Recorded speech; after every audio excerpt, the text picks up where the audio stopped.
Hello, let me just get started over here. Give me 1 minute. Hello first.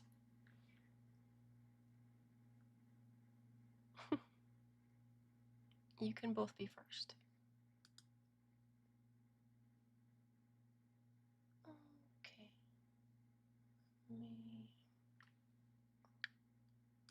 I guess I can just do this for now while I get set up here.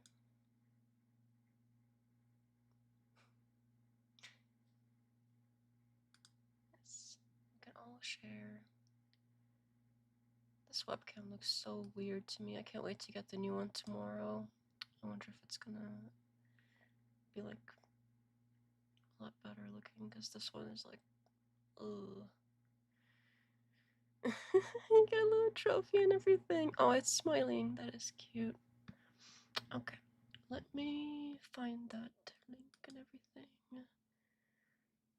I don't know what it is with streams lately, but like this Streamlabs thing just now where it was lagging so badly, and the other day when I was on that StreamYard panel on Speakeasies, where the one where I got called names, that panel was lagging so badly too, and that was a different service. And then I looked it up, and okay, that was a problem with StreamYard itself. And then this one is like a Streamlabs online like browser thing, and this one had issues for me too. So I don't know what it is. Like my VPN is off, everything is like super minimal. I don't know what the issue is. So I guess services. I am indeed in the house. But I don't think YouTube is gonna have those problems because I haven't had issues with it at all. But like whether I stream or not, it seems like for some reason like Streamlabs and StreamYard, when I get on the panels, for some reason it lags really badly.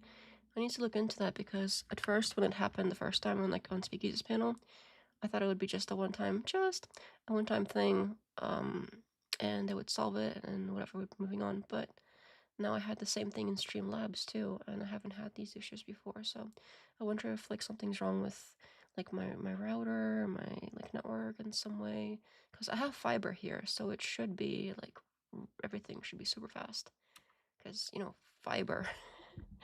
But it wasn't, and that is confusing and somewhat upsetting me, because pay all this money for fiber and all this fancy tech, and it doesn't even, I can't even use it because it's all laggy and crapping out. Alright, I'll stop complaining. Let me put my stuff here. Planet Pearson and Jibum never had their guitar duel after their evolution debate. You want a refund? Was that a thing? I didn't know that was a thing. Where is video processing RAM should all be good, because like this is like M4 Pro Mac Mini, so it should have like, when I bought this, I bought it in mind, like keeping in mind all of this stuff that I was gonna do, and I was talking to ChatGPT about it and like all the stuff I would need, and I got something that was like way overkill for all the stuff I need to be doing, and I don't think that's where the hang up is. I don't think that's where it's at.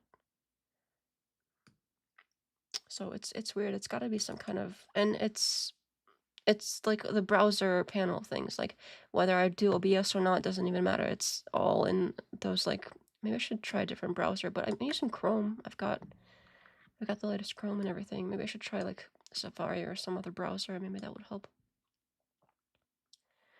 Oh, sending out 2 DVDs. Yeah, I mean, it should still work. I would know if it is her if she came to debate because she's got a super thick accent. Me? Oh no. Oh no. Oh, yeah, that's in response to Mistat. If you came to DebateCon without the mask, nobody would know who you are. Yeah, I think since I'm like a small enough streamer, I don't think anybody would recognize me.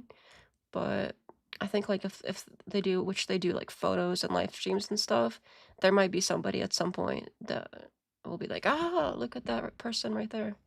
Because I don't know. I think you would know. I think it could be picked out if somebody like had the intention to do such a thing. Hello, governor. I don't actually know how that's supposed to be pronounced in like the funny way. Let me find.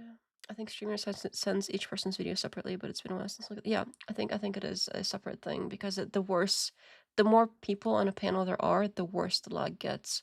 So it's yeah.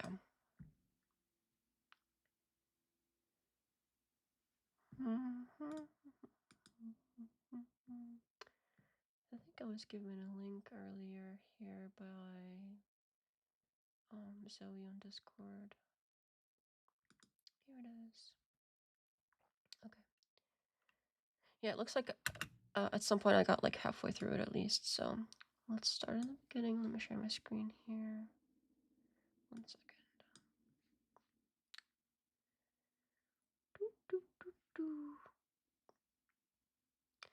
Kyle says, if you want your channel to grow, keep on talking about popular people or debate them up front.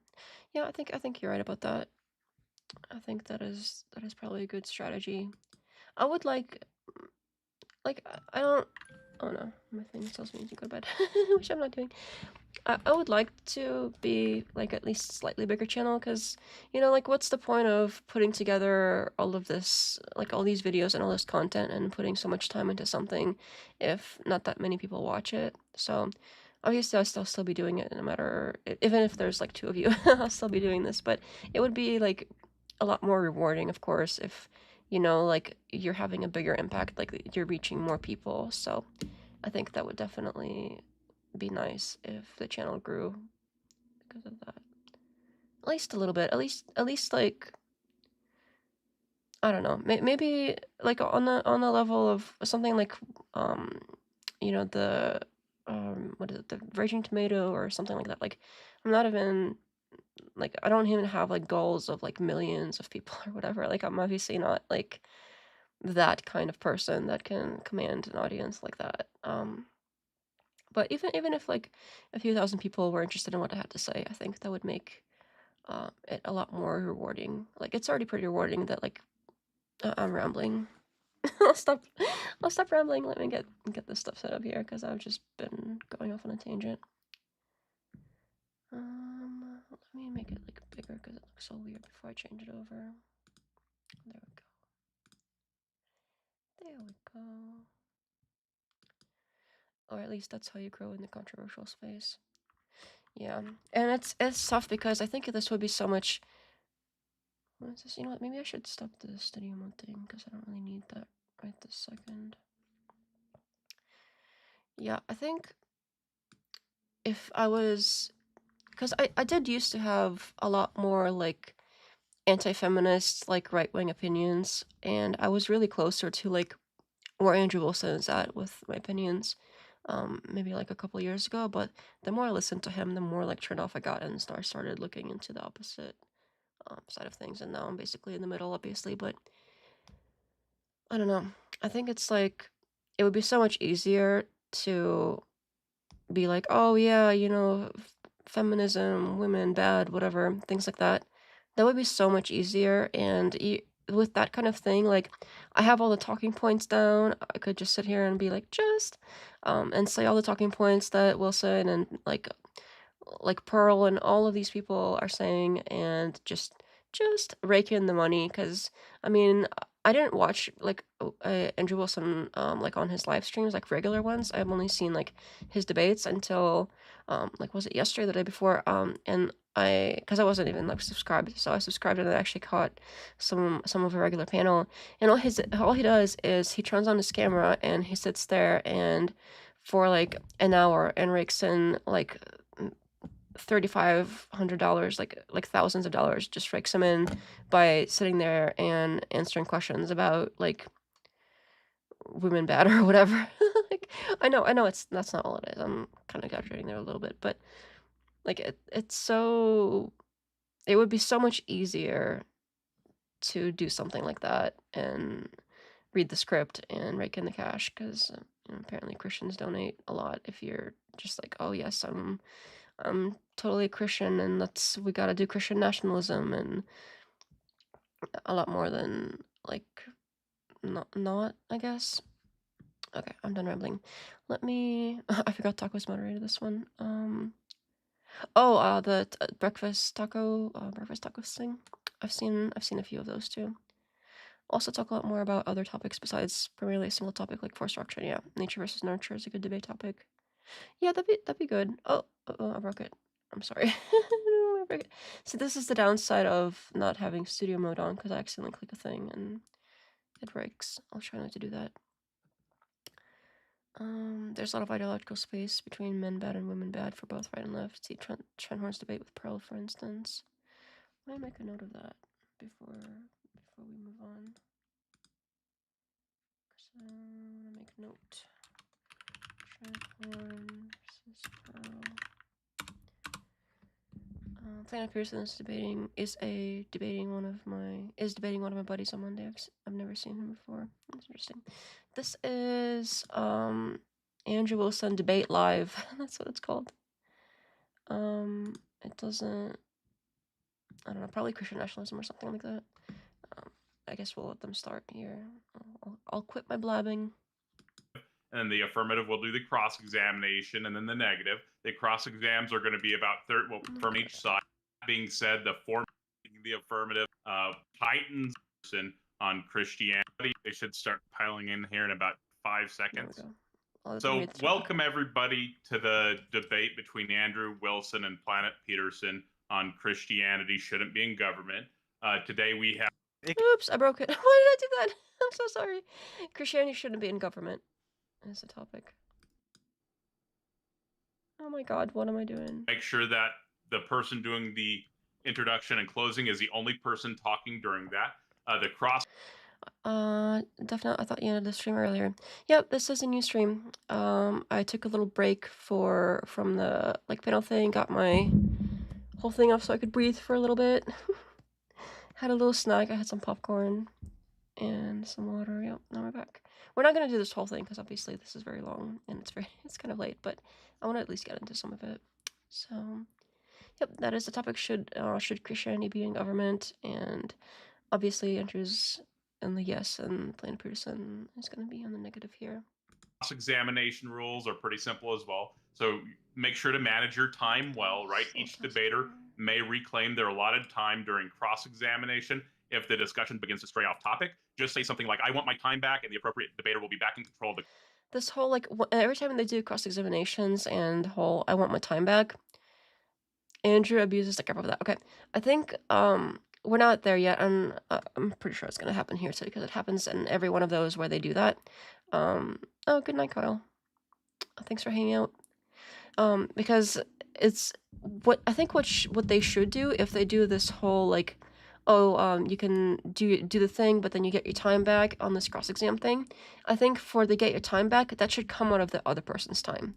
But there's basically no punishment for interrupting, because you can just be like, oh well, he can go ahead and get his time back, but it doesn't come out of the other person's time. So you can really do that as much as you want, and all it does is kind of drag it out a little bit, which he very much takes advantage of that. And then, God forbid anybody interrupts, his being. I'm taking back my time. I'm taking back my time. But when he butts in, it's like, that's cool. I think people tend to be a lot more good faith towards him and give him a lot more leeway than he does other people when it's one of those cross exam things. Questions during the cross-exam. You are in full control of your cross-exam period, although please do be considerate of your opponent and allow them to make their points and try to stay on topic, right? With the questioning during that, only the debater whose turn it is in the cross-exam should be asking questions. So if you're the person that's being cross-examined, it's okay to ask a clarifying question, but don't go into a bunch of questions, right? So try to focus on just answering questions directly and concisely. And once again, do not ask questions outside your designated turn besides maybe a small clarifying question, right? Don't turn their cross-exam into your cross-exam. Now, the audience question portion is going to be a lot of fun. The audience questions are not timed, though, for another cross-examination. So these are to allow the audience... They're just going over the rules there while they're doing that. Myron is a Muslim. I think that is true. Atheist manosphere folks. Yeah, I think there's a few of them. And Myron is a Muslim. Yeah, I don't think it is. I don't think all of manosphere is Christian, but a good amount of them are. If the stereotype of a Christian is anti-woke and red pill, it does not mean that atheists can also be that. Yeah. Hello, Johnny the Commie. That's an interesting username. Welcome. Um, welcome. Nice to see you here. Um, yes, thank you. I will keep up all of the work that is good. True Christians are born again spiritually. YouTube debate broke Christianity is mostly traditions and trash. Yeah, yeah. A lot of it does seem like wearing like a Christian cosplay to me, and I find that kind of icky. But you never know what somebody's like internal religious thing is. But a lot of it seems so performative that it's kind of icky. But then respectfully engage with your opponent. We are not enemies here. We're having a debate. We're having a conversation, right? So allow your interlocutor the opportunity to make their points without undue interruption. And like I said, we're trying to have a productive debate, so you're not enemies. Just keep that in mind. On my end, I'm going to be the moderator. I'm Taco, right? The continuous interruptions or any continuous interruptions or over talking may lead to the use of moderation tools to ensure fairness. My goal is to protect the speaking time of both the affirmative and the negative sides. I'm going to strive to remain an unbiased moderator throughout the debate. We'll go ahead and have the affirmative. So Planet Peterson introduce himself first, and then we'll have the negative Andrew introduce himself as well. Go ahead and introduce yourself, Planet. Do whatever plugs you want to do, and then we'll have Andrew do the same, and then we'll move into the introductions.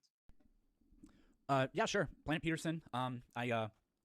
I was a science teacher for about 10 years. Now I kind of do this. I mostly try to talk about what I'm known for is debating people that just reject basic science like the shape of the Earth, whether or not evolution is true, stuff like that. I'd prefer not to talk. Oh, shape of the Earth probably like is it flat? My name is Eric. Andrew, I have no idea if you knew that, but just call me Eric. It's so much easier to say than Planet Peterson. And for a second there, I thought by shape of the Earth I meant I was like, oh, do people think it's like star shaped or something? Like, is it like an oval? But then I realized it's obviously like the flat Earth people. Obviously, like, what was I thinking? I don't know why I didn't.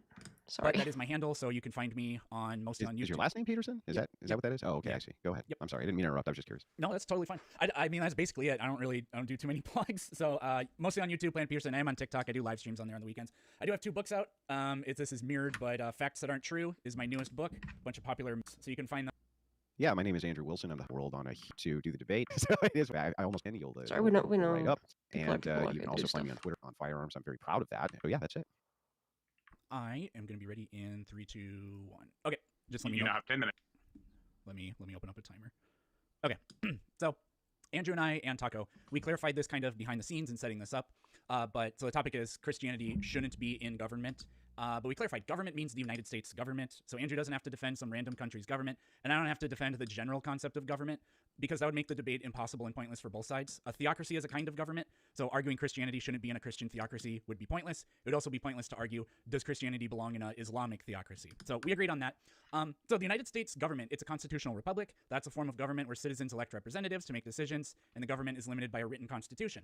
Our government has features. Citizens elect representatives. They're represented in the Congress, and then there are specific limitations on the government. This means that we kind of know what the type of government we have does and how it functions. Not how it ought to function, but just how it does function. So to make it a little bit easier, I'm just going to draw kind of an analogy. Compare the government to some other sort of system, because governments are systems. So like an engine. An engine transfers mechanical power. There's no such thing as the correct engine, but you can still compare engines that transfer mechanical power, because that's the task of an engine, and then see which one is better at that task. Or we could say something like as basic as drawing a straight line. We're not saying you should draw straight lines, but just that that's what you're trying to do. A ruler does that very, very well, whereas a compass does that horribly. So we can't derive oughts from is's here, but we can still measure normative objectives, and more importantly, we can point out contradictions. In this case, the claim that a compass is good at drawing straight lines, it's not really a contradiction, but it is literally not true, and a ruler is definitely objectively better in this sense. So back to constitutional republics. A constitutional republic that disenfranchises people and violates its own constitution is clearly one that doesn't work, because that's the opposite of what they are. So I'm not here to tell you that there's a correct type of government, that I know exactly what it is, or that Christianity in government would be like objectively the worst option or anything like that. But we can prove that Christianity should be in government is false, in the same way that a compass is good at drawing a straight line is a false statement. So point number 1 is that we literally know for a fact that religiosity positively correlates with dysfunctionality. You can read about this in scientific and other academic journals. I do have some studies. I can link those or share my screen later. I'm happy.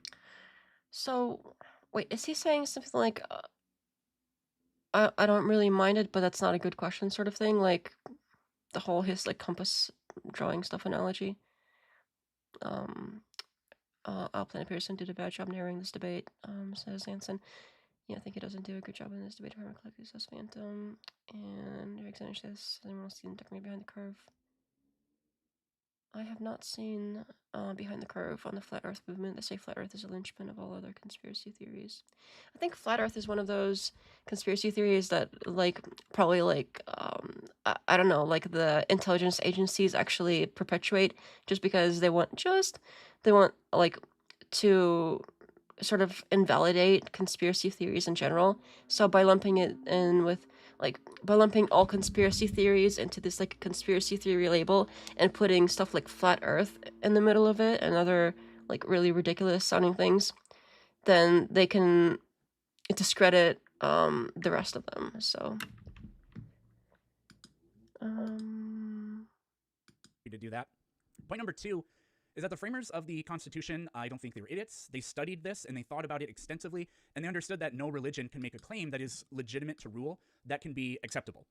Even in a Christian nationalist's wildest dreams, this could never work because, well, if we became a Catholic theocracy, well, then Protestants would lose their minds. They wouldn't get what they want out of this. So what is it that you do then when you can't Christianize Islam, you can't Judaize Christianity, you can't Catholicize Protestantism? You make compromises instead. And that's what limited powers do. And that's exactly what happened. Madison drafted the First Amendment and its Establishment Clause. Now, Christians, in an attempt for confirmation bias, they try to they go with this mantra of no separation in church of church and state. That was something Jefferson said in a letter. It's not actually in the Constitution. But what I suggest you do is that you should read what the Christian, Madison was a Christian, so you could argue this is a Christian perspective. He's the one that wrote the amendment, and when asked what it means, or the Establishment Clause, when asked what it means, he said, Congress should not establish a religion and enforce the legal observation of it by law, nor compel men to worship God in any manner contrary to their conscience. So according to the United States Constitution, Christian ethics are forbidden from being part of government. A national religion creates a dysfunctional. A lot of times when people bring up, like, the founding of America, well, United States of America, and things like that, how it's, like, supposed to be not religious, Andrew comes back with, like, oh, well, the states each had their own religion, like, government level religion in the states. So I don't know how true that actually is. I never dug into it, but that is an argument that he brings up a lot in these types of things. When anytime somebody's like, oh, well, our country was founded on being not having Christianity in government or any religion in government, he's like, well, the states have their own government. In other words, it's a compass, not a ruler. So Andrew's position, I think, would be illegal. So I'm not really sure where, I mean, kind of good luck with that, I guess. I don't think Andrew respects people who loot and riot, cross the border illegally, or violate the Constitution in any other way. So I don't know. Well, I'm curious to see what we're going to hear, but that's an issue I think we have. And then the last thing is, the point of how I set this up is that governments are systems, and systems they have a certain function, and that function, if you want to discuss or describe how it ought to work or how it should work, what the best way to make it work is, these are just normative claims. So I'm not really here to talk about objective ethics or morality or anything like that. But if Andrew does try to do that, I'm not really sure that Andrew has the argument. But even if he did, we have the problem of arbitrariness, and you can't derive an ought from an is. So I'm not really sure how Andrew's going to try to prescribe Christianity being in government. He's perfectly welcome to use, because this is what I will try to do. He's perfectly welcome to use any normative claims for what Andrew wants to see happen in government and why he thinks maybe Christianity will help with that. But I think they're going to contradict both the religion and the government in question. And we'll see whatever it is, or later that whatever normative objectives Andrew believes Christianity brings, and those would be his reasons for wanting it in government. I think that there are serious and literal contradictions in almost all of them. So that's my opening statement. Okay, that seems to have worked now. Does it work that way? Cool. Are you ceding the rest of your time? Yeah, that was under 7 minutes, so I cede the rest of my time. Perfect. Andrew, let me know when you're ready, and I'll start the timer. Yeah, I have 10 minutes, correct? Yes, sir. Are you ready? Oh, yeah, go ahead. Cool. You have 10 minutes starting now. I would like to remark in my opening statement that Mr. Peterson made a very long hit piece about yours truly called Andrew Wilson is a Moron. Very good framing on that, by the way. In it, he claims I misrepresented and gave bad arguments against secular humanism and Craig FTFE. When offered the same debate with the same prompts so he could prove it, our good friend Mr. Peterson did decline. I just want to point that out. Instead, demanding that we do a debate where I needed to, quote, convince him Christianity needed to be in government. When I said that was fine, if I could do the same thing to him in secularism, he also declined. He also, strangely enough, told his audience some false things, and I just want to clear those up very quickly. Mr. Peterson didn't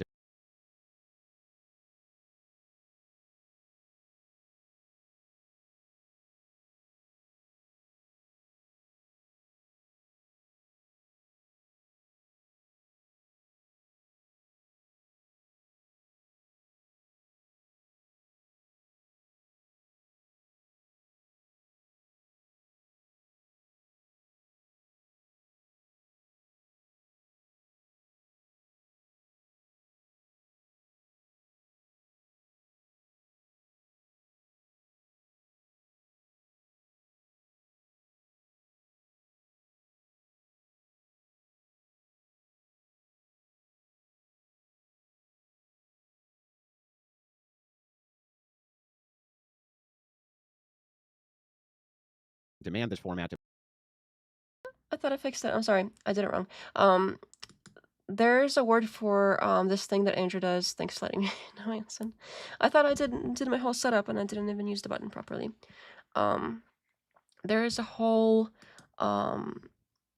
like thing that he does, Andrew, where he will go and he will, whoever he's debating, he will go into whatever content they've made before, like their socials, if they've like written any books, if they made any posts anywhere, if they've made like videos, and he will find stuff to bring into the debate.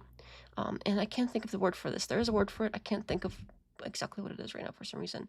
But he will tend to bring stuff into the debate, and especially if it's like something, if he can find something to like, basically try to discredit them, like if they have like a weird belief about something, even if it's irrelevant to whatever the topic is, he will try to bring it in and make it relevant and make it like make the audience like have an opinion of that person negatively from the get-go. There's a word for it. For some reason I can't think of it.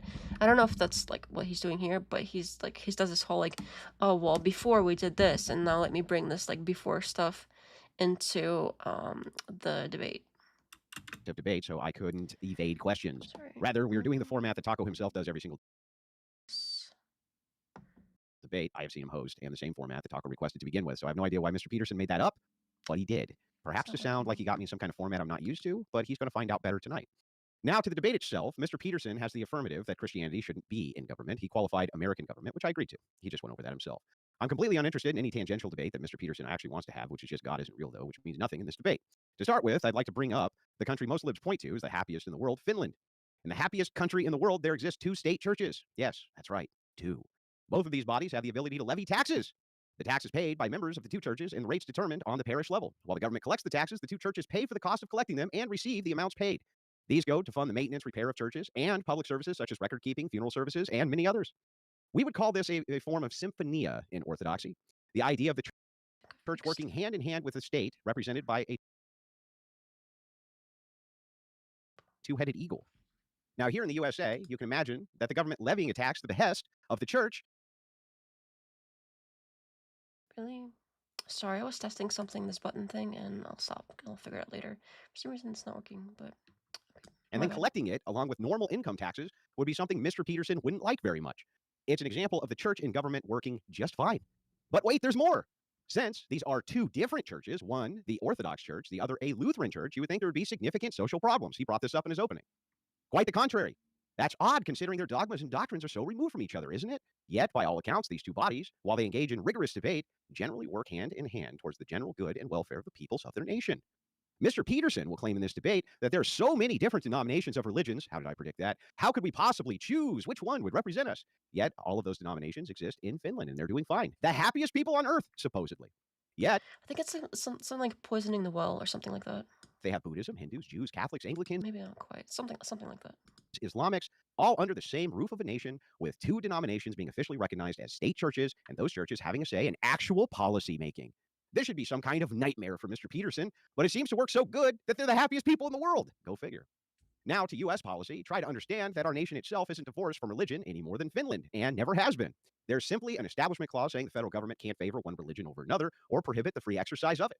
Interestingly, they still can. One way is they simply don't recognize religion as valid, and they do this by not recognizing the church as legitimate and not recognizing them as a church and giving them the same status as other churches.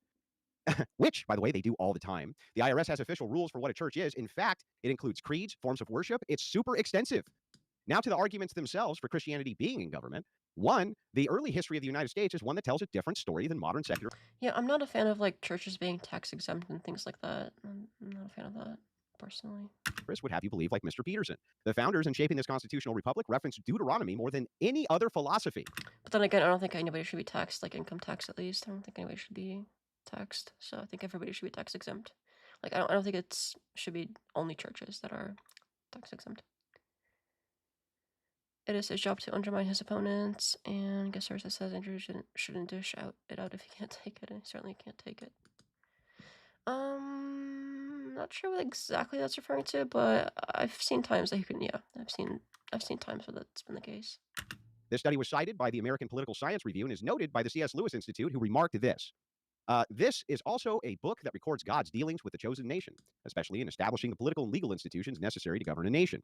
Now, we can find text in the New Testament that deals with government, think Romans 13, for example, and it gives us a sense of the duties of citizenship and the like. But what we find in the book of Moses and in that condensed version of Deuteronomy is the nuts and bolts of how do you make the establishment of a nation. This is direct proof, by the way, end quote. This is direct proof the Bible was indeed used heavily to determine government structure itself. My second argument is that most states that are founding already had state religions, and that you had to swear oaths to Christianity to even hold office. The Constitution was ratified 1788, and there were still states with official state religions, which makes it laughable that under the 10th Amendment. Yeah, the whole like states with state religion, with official state religions. I knew he was gonna go there.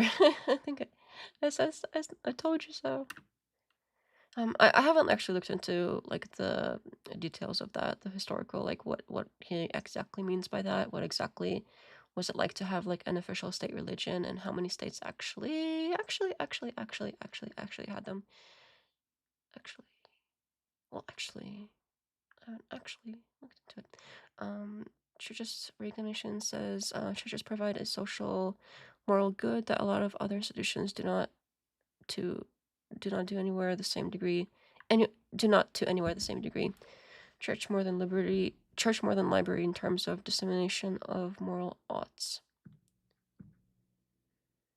I think it's a matter of perspective. I would argue that even people who are like Orthodox Christian, they would agree that there are churches out there that, like, from their perspective, all the like LGBTQ promoting churches may not be doing like moral good stuff, and they're also exempt. So I don't know about that. Like, maybe some, but like a lot of things are moral good and have to pay taxes. Like, how do you? Yeah, like I think it's hard to draw a line for something like that, but I know a lot of people think that way, so.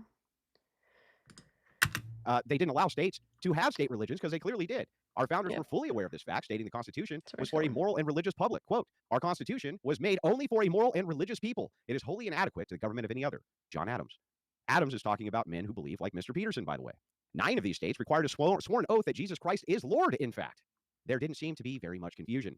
My third argument is that the entire United States is already run like a religious institution. Men with ceremonial black robes who sit on high pedestals judge the people on judging days. Other men in black ceremonial robes give and interpret the law. We have national anthems, the etymology of which are liturgical hymns. We have dogmatic beliefs in every sense of the word. Dogmas around patriotism, American exceptionalism, a strict adherence to the concept of rights, an invisible metaphysical concept, which isn't true, but we put faith in it anyway. We persecute heretics. We call them communists and socialists and people who, quote, want to destroy our way of life. Anybody who goes against the law of the land is interpreted by the lawgivers and the law interpreters in the black robes, and they will be persecuted for it. Things like rights and other dogmas are forced on the population as a way in which they must live their life, as a sense of normative claims. Our politicians take oaths of office, often given on the Bible itself, but the fact they are giving oaths at all infers there will be some kind of divine intervention to that oath breaker. They give oaths of office just like they used to. Yeah, I do find that weird that the whole like Bible swearing thing is still a thing. I would argue the entire system is religious and dogmatic in its very nature, and Peterson will have to explain why those dogmas are incompatible with Christianity, or reject it, or in any way wouldn't be made better by it. My fourth argument is that blind justice makes no sense. It makes no sense. But I don't think the topic is like, is it currently in government? I think the topic is like, should it or should it not be? So like, if it currently is or isn't, it's kind of beside the point, right? The Christian view. This concept is uniquely biblical. Neither rich nor poor judge them the same. In a non-Christian view, there isn't really any reason at all for justice to be meted out the way we mete it out. An eye for an eye or serious punishment is just as reasoned for justice as forgiveness and rehabilitation. Why can't a rapist be castrated or grape himself for the crime of grape? Why not murder the murderer? This is every bit in conformance to reason as the current justice code, except the current one still relies on Christian ethics. I have 6 more arguments after this, but I think that that's probably as much as I can fit in for my opening, but let me address a couple things before we get to the cross-examination. I agree with Mr. Peterson. He can't get an off from an is, but then he makes this really bizarre claim. Peterson says, I'm at the mercy of a should claim, but he's at the mercy of a shouldn't claim, which is also an ought claim. I don't know if he knows this or not. When you say you should not do thing, that's also an ought claim, just like saying you should do a thing. So saying we should not have Christianity in government is making a normative claim. It's literally making an ought claim. So I don't know what the fuck he's talking about there, but we can get into it. What can you do when you can't criticize Islam, he says, or Christianize Islam or Christianize these people? What do they do in Finland, where all of these different denominations live together and there's 2 state religions? Well, what happens is the 10th Amendment goes into effect, and it's up to the ethics of the population to put in the religion that they choose. Also, he says Christian ethics are barred from government, and that's actually kind of just counterintuitive and stupid. If you vote your conscience and you're Christian, that's Christian ethics. Just like that, that's Christian ethics. If you're Okay.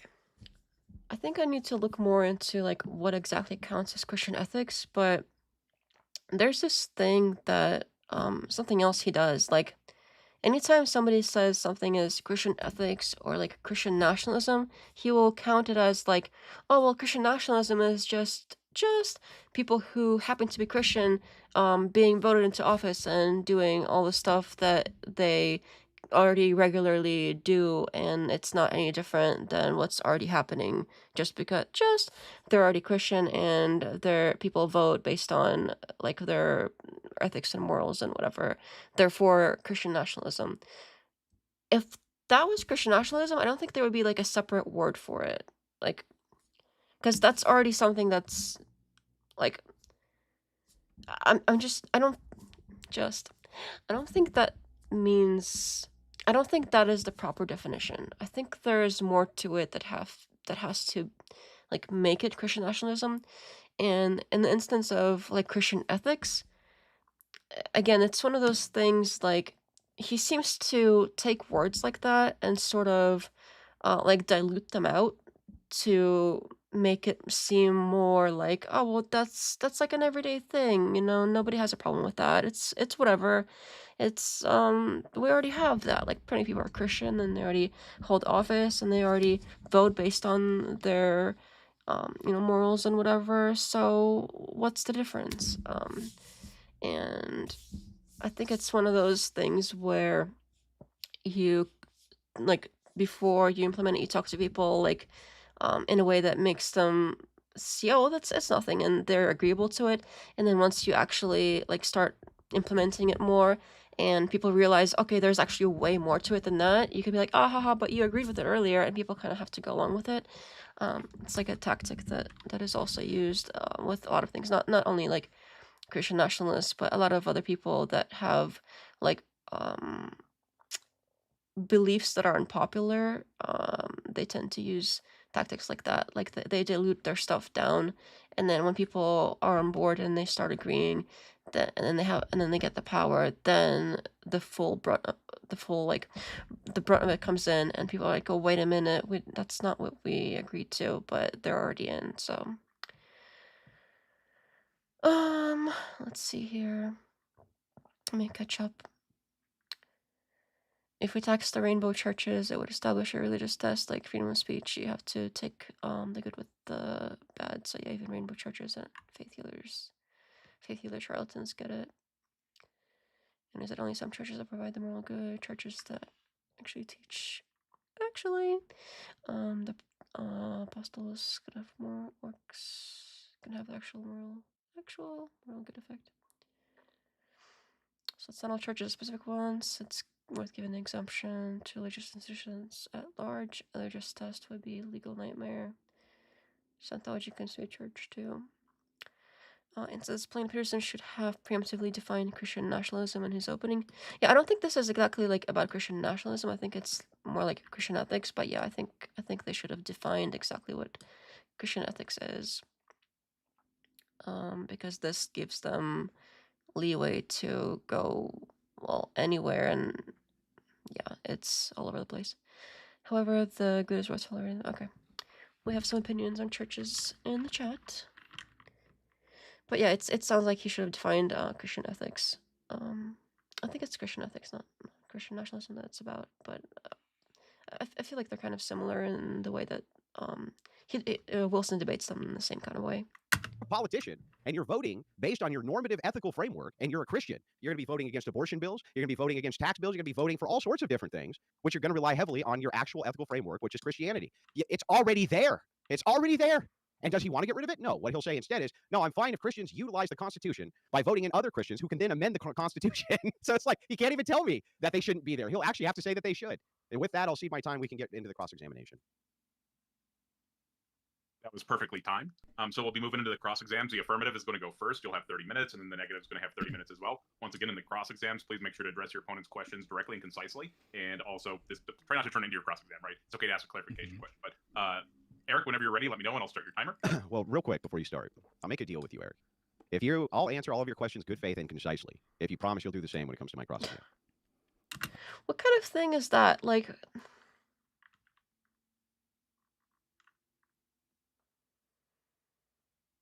that is so annoying. I mean, that's what I planned on doing. I know. I just always make that deal at the outset because, well, people often, if they go first, well, they become bad faith when it becomes your turn to cross-examine them. So if we make that deal, I'll do it. Yeah, I mean, sure. The only thing, I mean, All right. I'm going to be pretty anal about like staying to the topic of the debate. Good. That's Good. Yeah. No problem. I'm not going to divert. I'm just here to answer your questions on cross-examination from my position. Yeah. Okay, that's fine. Taco, I'm ready. So just tell me when you're ready. Yep. Starting the timer now. You have 30 minutes. Okay. During the summer of 2020, the summer from hell, and all the I'm sure you remember, Andrew, the Black Lives Matter riots were going on. There was a lot of looting that was excused by certain like radical leftists, and their rationale for that was because the people were stealing were poor, and they stole from mega corporations, for example, who have too much and they don't contribute to society. So I assume you don't accept that position. I actually don't understand how this relates to the topic, but I'm willing to engage with it, I guess, anyway. Probably something with like Christians want to redistribute wealth based on the Bible or something like that. I don't know if that's where he's going with that. Claiming that Andrew's definition of Christian ethics is proprietary and therefore is just made up and unbound to reality would be a good way to beat him if you can develop points in that position. Yeah, that's actually that's a good idea. I should research into that a little bit more. I'll make a note. No, I would not accept that standard. But I think that the justification they were really using for BLM was different, which they were making it about social justice. Though I do think there were a few leftist apologists who were definitely making the claim of social inequality. Yeah. And okay, that's perfectly fine. I mean, without getting into like if you can do it quickly, fine. If you don't want to, then, or if you don't think you can, that's fine. But what's your position on like the redistribution of wealth in general, in welfare in general? Just kind of like for, against, or, and I think it can be done properly, but whatever. Oh man, that's that's kind of loaded. So generally speaking, I'm a capitalism supporter. I think that has done, as Bono rightly pointed out, it has done more to bring people out of poverty than any other system which is available. But I also believe in the charitable donations of the various peoples who follow the faith, and that they should help where they can help. Well, personal charity and redistribute. I guess I was thinking from the lens of a bureaucratic government apparatus. Well, I mean, it's hard. Yeah, you'd have to give me something specific.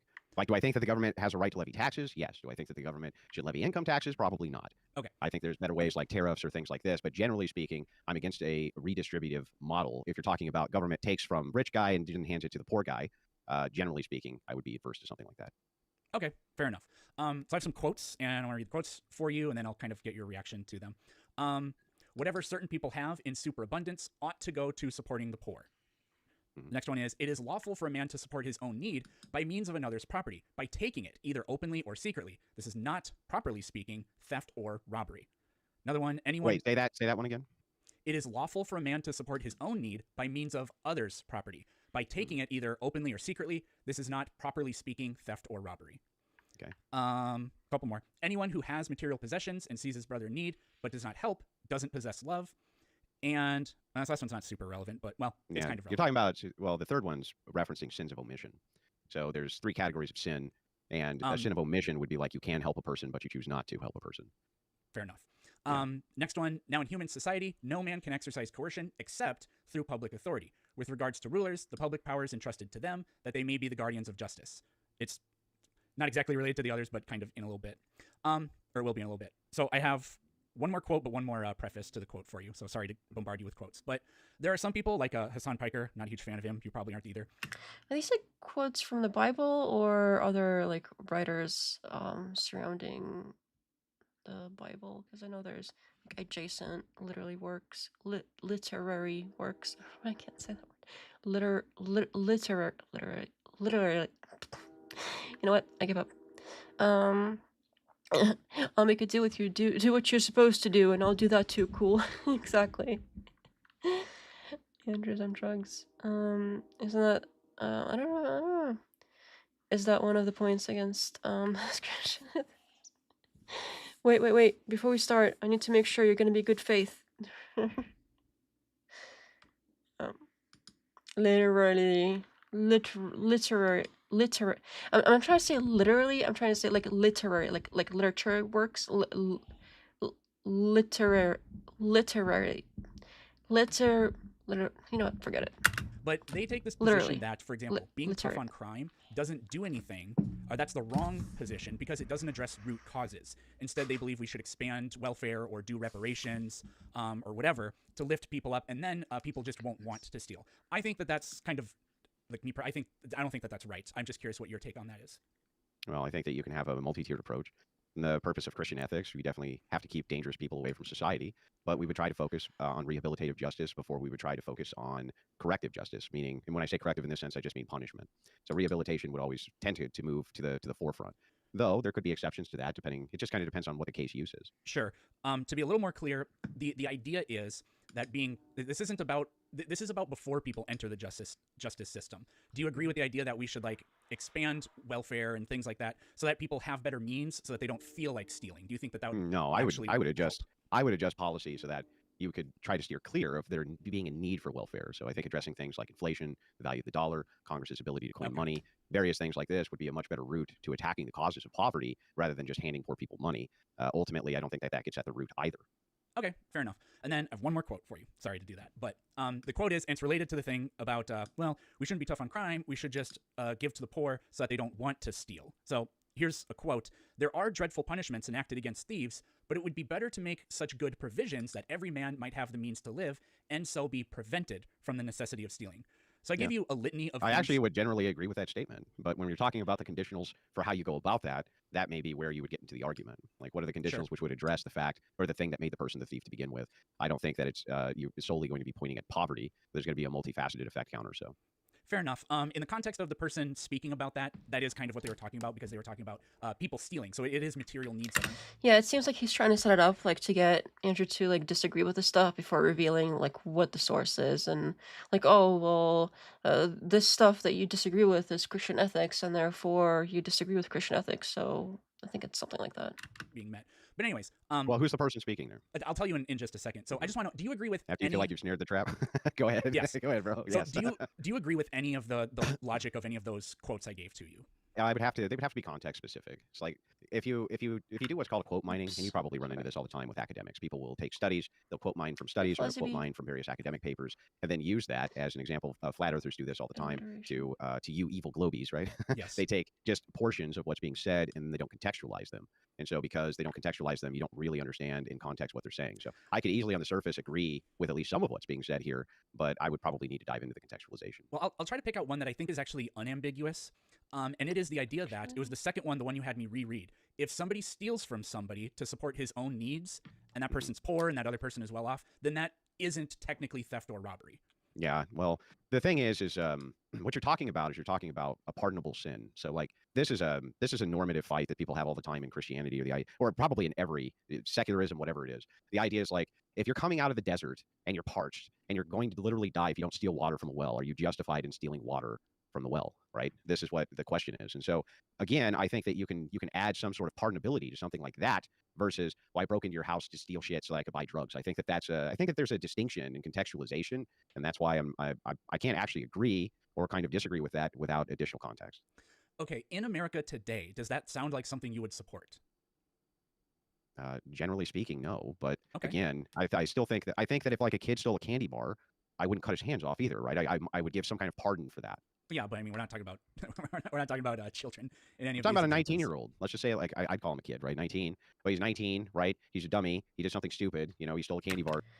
Well, hang on. If 19 is a kid, then his whole thing about like age gap relationships being all good and like he goes on and on about how 18-year-old girls should get into relationships with 40-year-old men.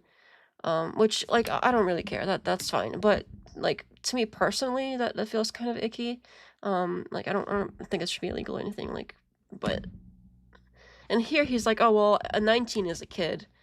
So all these other times when you're saying how like 18-year-olds should get together with 40-year-old men, the 18 is even younger than 19, and when you're that age, every year it feels like a lot longer. Like a lot more development happens in each year. The younger you are, so that's even younger. So if 18-year-old are kids too, he's like, that's like getting into a relationship with kids, right? Like, what am I missing here? It seems like whatever he'll just say whatever fits. Like I don't know if he's actually got any of these opinions. He'll kind of say whatever at whatever time to make it fit whatever he's arguing. But hey, Fuzzy Bee. And literary. I'm going to sit up all night like practicing that word. Or something like this because you didn't have enough to eat, I think that most people would probably pardon something like that. Yeah, but I mean, the question isn't whether or not we should enact corporal punishment for it. It's whether or not it even counts as theft. And a pardon doesn't mean that you absolve the person of guilt either. So I've already used my first 10 minutes, so I kind of want to go. Well, I don't want to sidetrack. If you can give me the context for this, I can answer it better. I actually don't think that these. You don't want to give me the context, do you? Because then the trap doesn't work. Can you just give me the context and then I can answer it honestly? What I think is not. Well, no, I think you're not answering because you don't. I guess I'm not really sure. I don't find these quotes to be requiring very much context. It's not theft if you don't have and you steal from somebody somebody that does, or that people with superabundance ought to give their things away. Yeah, but so the reason Andrew, again, generally speaking, Andrew, I'm reclaiming my time here. We've already gone through these, so I want to move it along. So I'm not changing the subject. I'm just moving it along. Yeah, no problem. It's your cross exam. Go ahead. But I don't think that these things, I don't really agree that these are my politics either. And I'm a left winger, but I don't think that these agree with your politics either as a right winger. But these quotes are from Jesus, St. Thomas Aquinas, and St. Thomas More. So who made that quote? Which one? The one you just read. I read 4 of them. They came from St. Thomas. The last one that you said is unambiguous. The second one I said is unambiguous, which was it doesn't count if it's theft if you. Who said it? That's Aquinas. Yeah, Thomas Aquinas. So the thing is Aquinas' worldview, especially Aquinas. This is why context matters, right? Because I bet a single paragraph beyond that, Aquinas would contradict himself. No, I don't think so. I got this. I bet he does. Go ahead, keep reading. No, I got this from Summa Theologica, and that's actually from the. I have it pulled up here. I mean, I'm not gonna dive through. Or is it Utopia? No, okay. Utopia is St. Thomas More's. But I got this from the Summa, and what he does. Well, Thomas Aquinas was a great apologist. Don't get me wrong, but I don't agree. Aquinas is not a person that I agree with more often than not. Okay, and that's kind of my point because this is. You can't just say that this isn't Christian ethics. These are some of the most important and influential people in the history of Christianity, and agreed. Very good, but the problem is, yeah, I think this is where he's making the point that like, what is Christian ethics?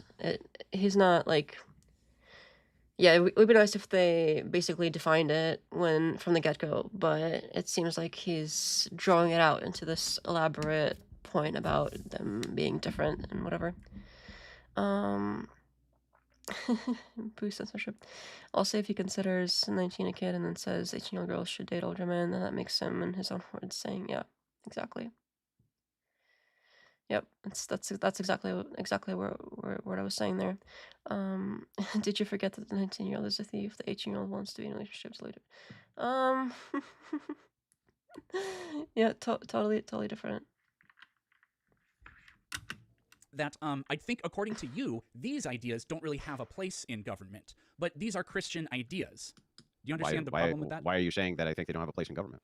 Because you said you don't agree with these ideas. Yeah, just because I don't agree with an idea doesn't mean it doesn't have a place in government. Yeah, but it's according to you. No, the view here is, here's what the debate is. The debate is, Christians shouldn't be allowed in government. They shouldn't. No, right? Not Christians, Christianity. No.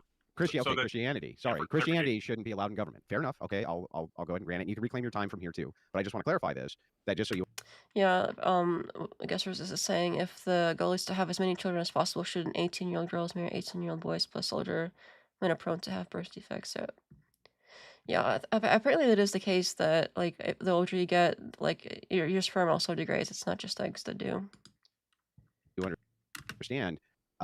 What does that have to do with Christianity should or shouldn't being in government? I don't actually understand that. Because if this is Christian ethics, and Andrew believes that the government needs more Christian ethics, but I can point at Christian ethics and it says that theft doesn't count if you're poor, then Andrew Wilson doesn't agree that Christian ethic belongs in government. Andrew Wilson doesn't agree that Christianity belongs in government. Well, I don't think you understand. Maybe we can start with this. What do you think Christian ethics are? So that's a good question for your cross exam right now. Well, I mean, yeah, he's always like wanting to be the one to ask questions so badly he can't even wait until his own thing. I'm glad the moderator stepped in and said something here because he would very easily go ahead and take over the whole thing and start being the one to ask questions if there was no moderator. He was being sarcastic. Yep. I think we're on the same page here. But to answer it, and he can reclaim the time. I just want to make sure we're clear on this point. Oh, he can reclaim the time. That's fine. But let me go ahead and interrogate him real quick. Because it seems like we're talking. Do you think that inside of the ethical purview of Christianity there's not rigorous debate? Of course there is. Yeah. And not only is there, that's completely acceptable. The idea that Thomas Aquinas could be debating across from, like an Orthodox bishop would be totally acceptable. Yeah, well, I didn't really lay out very much of this in my opening, but I think this is the problem, I think, for the position that you take, is that these are basically contradictions. Whatever it is that you think the government should do, Christianity, I don't think, is ultimately the source, because you'd have to reject specific Christian ethics in favor of whatever Christian ethics you want, or claim that it comes from Christianity. And you can claim, but that would be the claim with any ideology which existed. Like in any two, way. in fact, I would just say any two people which exist. That would be the case and claim would be any two people who disagree. Then therefore, the person I disagree with has no place in government. Like that's silly. Like I disagree with I think that's what they're saying. the Christians on all sorts of Yes. things constantly. But when you're talking about a general normative framework, we don't disagree very much at all. Sorry, my cat wants to be let in. I'll keep it playing, but my camera might go like on and off. Well, I don't think you would agree with what the bishop at Trump's inauguration said, for example. So it is the case that you find, but It's a the fake, that's a problem, fake bishop. Fake well, bishop. according to her, you're a fake bishop. She probably No, would no, hate your no, guts. no. Or you're Their not a denomination, bishop, their denomination recognizes Orthodox as being Christian. We just don't recognize theirs. Well, that's an interesting position. But anyways, you can find justifications in whatever you want normatively in government, but you're going to find the opposite of it too. So that means Christianity holds the position of X and not X. So whatever justification or reason you have for the normative Well, objections, no, I think you're conflating two objectives- things here. So it's not that Christianity holds the position of X and not X. It's that some Christians could hold the position of X and not X. Yes, but practicing But I thought you Christians, just said Christians aren't what we're talking about, but Christianity, right? yeah, but it's a Christian ethic developed by Well, which Christians Christian themselves. ethics are contradicting themselves? You're talking about specific people. So I can make this argument to say, let's say I was talking about red pillars. I can say, well, this red pillar over here contradicts this red pillar, but that wouldn't tell us what the red pill was. It wouldn't tell us what the normative framework was of the red pill, let's say. So you're just talking about particulars with specific people. You're not actually talking about the ideology itself. So for clarification, this has eaten up about 3 minutes, and this is He can reclaim it. Look, I'm crossing going to be super charitable here. Yeah, he can definitely reclaim his time. I just want to make sure we clarify a few things. That's all. Oh, I thought we were still on my time. I mean, I've been okay with it because I've been asking Yeah. the questions I want to ask. Okay, cool. I have 15 minutes left then. Yes, sir. Okay, that's cool with me. Anyways, I hear what you're saying, and I think the next line of questioning I have kind of gets to it. Okay. Which is, okay, so some historical stuff. And I'm not trying to poison the well or lump you in with this stuff. These things are not good. But I'm just throwing them out there. So in Are Virginia, we doing the slavery stuff now? no, nothing about slavery actually, but I mean I could talk about that, but whatever. So in Virginia, this is in colonial times. There's a guy, his name was Hugh Davis. He was sentenced to corporal punishment for having relations with a black person. His specific accusation was, quote, abusing himself to the dishonor of God and shame of Christianity by defiling his body in lying with a Negro, unquote. We agree that that's bad. In 1959, Richard Loving and Mildred Jeter, they were both sentenced to jail in Virginia for the crime of being married. Richard was white and Mildred was black. The trial judge, he gave them a deal that they could actually avoid jail if they agreed to flee the state of Virginia for 25 years. And his reason was, Almighty God created races, white, black, yellow, Malay, and red, and he placed them on separate continents. And but for the interference with his arrangement, there would be no cause for such marriage. The fact that he separated races shows that he did not intend for the races to mix. And if you look at polling, interracial marriage at this time had a 4%. Hey, sorry about that. The cat. I thought the cat was scratching to get in the room. How about adults can marry each other and it doesn't matter how old the man or woman is at the start of the relationship?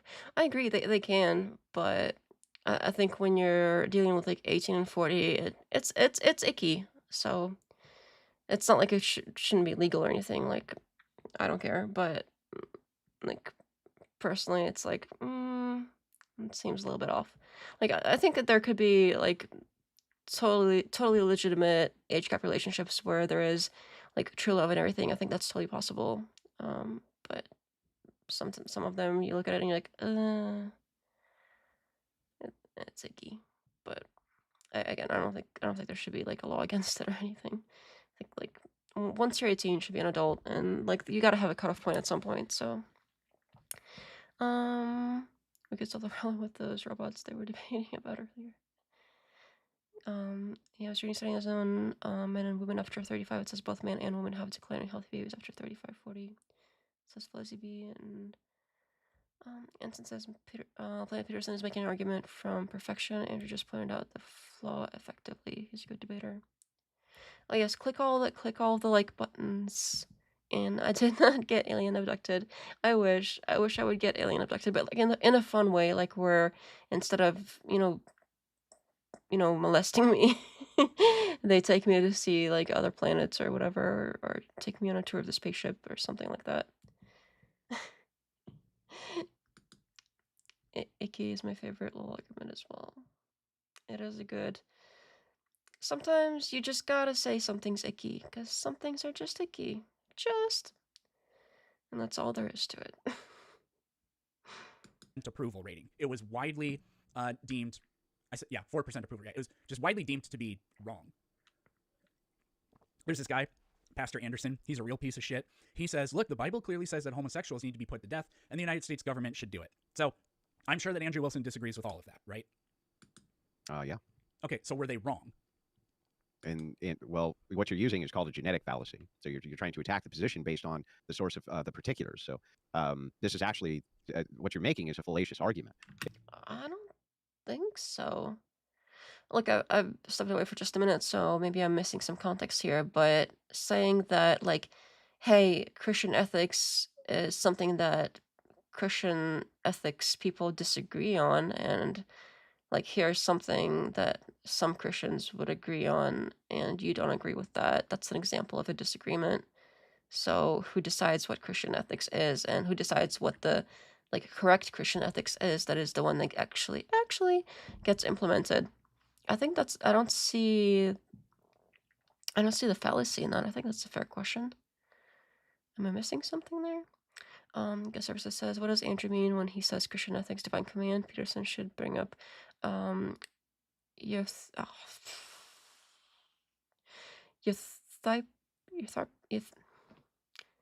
do you do this to me? Guest Services, why? Euthypros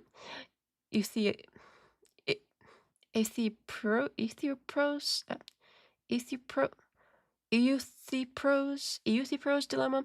I don't know what that is. But I'll have to look into it. If you were just asking me, can you just very quickly, and again, you can reclaim your time, but can you just pull up genetic fallacy and then tell us what it says? Just from memory, my understanding of a genetic fallacy is because things occurred, like historically this is what occurred, then therefore it was good or justified that those things occurred. It's a logical fallacy where someone rejects or accepts an argument based solely on its origin or source. And so the thing is that the origin and source, and in this particular case, you're saying, wait a second, look at these particulars, and these particular people did bad things, and so therefore Christian ethics itself is in question. That seems silly. It's not actually attacking Christian ethics. You're just attacking bad things a person did and saying somehow this relates to Christian ethics. That is quintessentially a genetic fallacy for sure. Now, if you put it in question form, I can still accept it, and I'll still answer to the question, even accepting the genetic fallacy, which is like, so what? I think if anybody's committing a genetic fallacy here, it's Andrew by rejecting the Christian ethics coming from this particular source because it comes from that particular source or whatever. Again, I don't, like, not really, but if you have to pick, like, is one of them doing that? I think Andrew would be the closest to it, even though I don't think either is actually doing that in this case, but, like, if you had to pick. There's laws in Kentucky that I believe you can't shoot rabbits from a trolley cart. I disagree with that law too. I think it's pretty stupid. For one thing, I want to shoot rabbits from a trolley cart. That's one. But the other thing is that I would not, if I were to say to you, secular ethics were bad. Now, if I were to say they were bad because I can't shoot rabbits from a trolley cart and you disagree, therefore secular ethics bad, you would reject that, right? And rightfully so. I'm not sure. I didn't follow the very end there that much. But yeah, if I said to you, this law bad, and person did bad thing based on this law, and then use the justification, we don't shoot rabbits from trolley carts because we're secularists. And then I applied that to all secularists. That would be the same fallacy that you're engaging in. So genetic fallacy was already defined. This is just eating up time at this point. Sure. So I actually think that you'll see that I'm not really doing that, but I have to kind of evolve the conversation. So we can both agree that that's wrong. And I would argue that you would probably say that what those people's positions was wrong from a Christian ethical position. I would wager, at least. Okay, perfect. Yeah. So next question would be, do you think that the positions today that the majority of Christians have are all correct? Or do you think that future Christians will look back at today and condemn certain positions that Christians hold? Yeah, okay, so I just want to make sure I got this right. So I'm just going to steel man this to make sure I have it correct, and then you can tell me yes or no before I answer. And again, you can reclaim your time. I just want to make sure I get it right. So the question is, has Christian ethics evolved? And will Christian ethics continue to evolve so people will look back now and say, hey, we got this wrong? Is that correct? In a way, yeah. Okay, well then the answer is most assuredly yes. There's going to be all sorts of groups that we're going to point to in the future and say they got Christian ethics wrong, for sure. Okay, so I think we kind of already answered, or you kind of already answered this, but what is it that you appeal to condemn those things I brought up earlier? Well, I don't know. At this point, I need to understand how this is pertinent to Christians shouldn't be in government. I need to actually understand that. Because now you started by saying you don't want to get into a normative framework, and now you're bringing it to a normative framework, which I don't understand. I never said that. I said I don't want to get into a moral one. That's a normative framework. Morals? Yeah, ought. Those are ought claims, right? Should or should not do. That's normative. I draw a distinction between morality and normative ones because Well, I don't understand. Well, how? If you say something is moral, you ought do what's moral, right? That's normative. No, I don't think you can derive an ought from an is, but in normative we can say that. Well, how do you discuss wait? this? What? Hang on, help me out with this real Andrew, quick. I'm not being interrogated. Reclaim right the now, time. Reclaim the time. Well, I just am need to reclaiming the clarify. time, but He's constantly using this whole, I'll reclaim. You can go ahead and reclaim time when he there's no penalty to do that. He can keep interrupting and he can keep taking over the conversation when it's not his turn to do so, and continuing to say, "Oh, go ahead, reclaim your time. You reclaim your time," and there's no penalty. Like it's not. It should be taken out of his time, like his cross whatever time, cross examination time. It should be like every single minute he takes away by butting in here should be taken out of his on his end. That would make it fair, but there's no penalty this way. He can keep doing that, and nothing. That there's no penalty. He can only benefit from it. Peterson is wrong with this. Morality is defined by odds. Yeah, I'm not entirely sure on this particular thing. I haven't looked into it. Like every philosophical, like I don't have a background in philosophy at all, so every single philosophical thing I have to look up like every individual thing and research it and then try to apply it. And this particular thing I haven't applied yet, but I have to look that up as well. going to answer your I'm not that smart. I'm sorry. question. I just need to clarify. That's all I'm asking. Is for clarification. How can you describe a thing as being moral without an ought? Yeah, totally good faith. Look, I want to interrupt you. You don't interrupt me, and then what happened? I don't even understand that. That's a good question for the cross exam. Yeah. No, I need that clarified now, or I can't. I don't even know what he's asking. I understand. Just clarify it quickly. I understand that moral systems are systems of prescriptions or whatever for taboos or claims of what you should do, like should or should not. But, yeah, so normative. Like in a way, but I don't. But well, no, because it's not. I don't think it's the same thing as normative. Because again, like what I was talking about earlier in my opening statement was, I can tell you that a compass is better at drawing a straight, or as I'm sorry, a ruler is better at drawing a straight line than a compass. Yeah, I'm not telling you it's morally wrong to draw straight. Okay, I had to look it up. A normative framework is basically the rule book or a value system that a person or group uses to decide what should happen. So what's good, bad, right, or wrong. Yeah, like basically is what it sounds like, I suppose. If descriptive is what is, and normative is what ought to be. Okay, so is that like similar to what they like to call worldview then? A normative framework is built from principles, norms, and assumptions about how things should work. Like utilitarianism and deontology are different normative frameworks in ethics. Outcome versus duties, politics, liberal democracy, socialism, or theocracy each have their own normative frameworks. Like a set of values that say how society ought to be structured. So in debates, when someone says that's immoral or that's unjust, they're appealing to a normative framework, whether they realize it or not. Yeah, the ought logic. Okay, and so what are they complaining about here? If there's oughts in it or not? It seems like it is all about oughts, according to that definition, anyway. Yeah, I agree. That's wrong to draw. In philosophy, it is about phantom. It's that appears to be true. Bad straight lines. Correct. That's descriptive, but that's descriptive though. So you're making a descriptive claim. This, when you say better, you're not making a normative claim. You're not saying you ought to make a better straight line. You're just saying this does make a better straight line. It's still descriptive. But when you're talking about how ought Christians do X, then those are normative. That's a normative framework that you're diving into. You're talking about oughts then. So when you're talking about descriptors, when you're saying, hey, a ruler does make a better straight line than a compass, right? That is not you should make better straight lines with rulers. These are distinct. So when you're getting into normative claims, though, right, I need you to tell me how this ties into the topic of whether or not Christians shouldn't be in government, because that's your claim. I'm pointing out I'm going to get there very soon, and I'm going to do that by pointing out a contradiction. Taco, I have 5 minutes. Is my time paused or not? I've added 7 minutes so far. There's a lot of time being taken over for I understand. other questions. Well, you can't give him time back. You can't give him time back for me answering questions. You can just give him time back for me clarifying them. That's what's fair. Yeah, but I think we're now done with the clarification. I've been very fair with it. It's been more than 7 minutes. All right, go ahead. This is Peterson's cross exam. That's fine. Is it Taco? I didn't know that. I didn't know that, Taco. So here's where I think the problem lies in. You're appealing to a Christian ethic to condemn what those people did in the past. I asked you about that earlier. You said yes. But that's going to happen in the future to positions that Christians hold today. So I don't understand how you can use the Bible or Christian ethics, because people in the future will judge you or other Christians to be wrong using Christian ethics. Yeah, but so can you imagine, like here, well, first of all, there's no contradiction, right? A contradiction is a proposition and its negation. There's no negation of any proposition that you've made. All you've said is that because no. Yes, what because you said you're is going to hold on. You're going to argue these are the things we should do. These are the things we shouldn't do. That's what slave traders and segregationists said in the past, appealing. I think my mouse is dead. To Christianity. That's a genetic fallacy. But you appeal to Christianity to say that they're false. Yeah, but what's my proposition? Your and its ethic negation will be used against you in the future, meaning you don't have I don't know why. ethic Listen, according to Christianity. Okay, listen, so that you understand. The proposition is negation has to be mine in order for there to be a contradiction. You're saying that Christianity contradicts itself. You have to give me the proposition Christianity gives, and then its negation in order to demonstrate the contradiction. What you're doing is you're giving particulars and saying because people make the self-ID claim of X, therefore this system is flawed. Now, if somebody did that back, you'd never accept it in a million years. So if somebody were to say, well, this secularist in communist Russia, which was a secular nation, did the whole Holodomor, therefore all secular ethics are bad, you'd never accept that in a million years, right? Because it's silly. It makes no sense. I believe in moral progress. Well, not really moral progress, I guess, but I don't know what else to call it. But if you believe that you have an objective and unchanging ethic, then to say yes, and the ethic evolves over time, to me that screams that you're appealing to something outside of Christianity. Sure. Hang on, you're right. Hang on. I'm going to give you. I'm Andrew, charity here. This is actually. I only need 10 seconds. You're claiming that it's grounded in Christianity, but everybody at every instance has done that, and they use that logic to claim that the other person's ethic was wrong, and that's what I think the contradiction is. Yeah, that makes no sense, though, because all you're saying is that a person can self-ID with a particular, and therefore everything will be applied to the particular, even if people don't follow the particular ethic.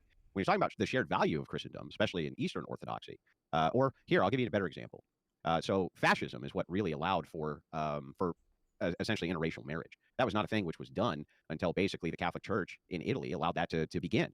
Before that, all of human history was basically against any sort of miscegenation. And it doesn't matter what people group you're talking about, they were essentially against miscegenation. And that's what makes it a genetic fallacy. What you're doing is you're taking the history of the time period and you're associating it to the laws of the land and the particulars of the time period, and then you're moving it forward and saying, well, wait, this is what Christian ethics was. It's not. It's not what Christian ethics was. And you can't point to you have individual... Christian ethics today? Christian ethics This is the no true Scotsman fallacy, which is implicit in the contradiction. You're sitting here saying they weren't Christians, whereas in the future this was just going to happen again. No, I didn't say they weren't Christians. I said that I didn't say they weren't. Nope. Or you said that they weren't using Christian ethics. Nope. I said they violated them. So here's the thing. Same difference. Hang on. No, it's not the same difference. When you use a no true Scotsman, I'll explain so that you understand. When you use a no true Scotsman fallacy, you're misapplying it. If I were to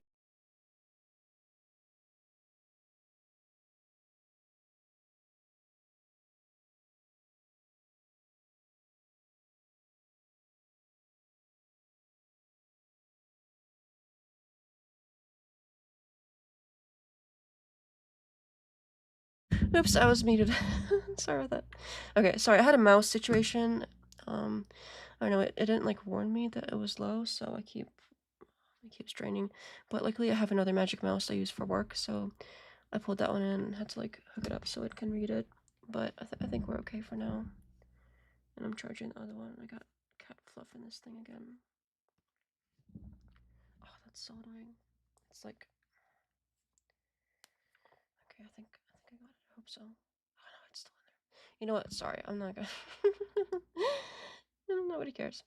Okay, sorry. I think I missed like a minute of this doing the mouse, but hopefully I can catch up. To say this group over here, well, they just weren't Christians, and there's absolutely no justification being no true Scotsman fallacy.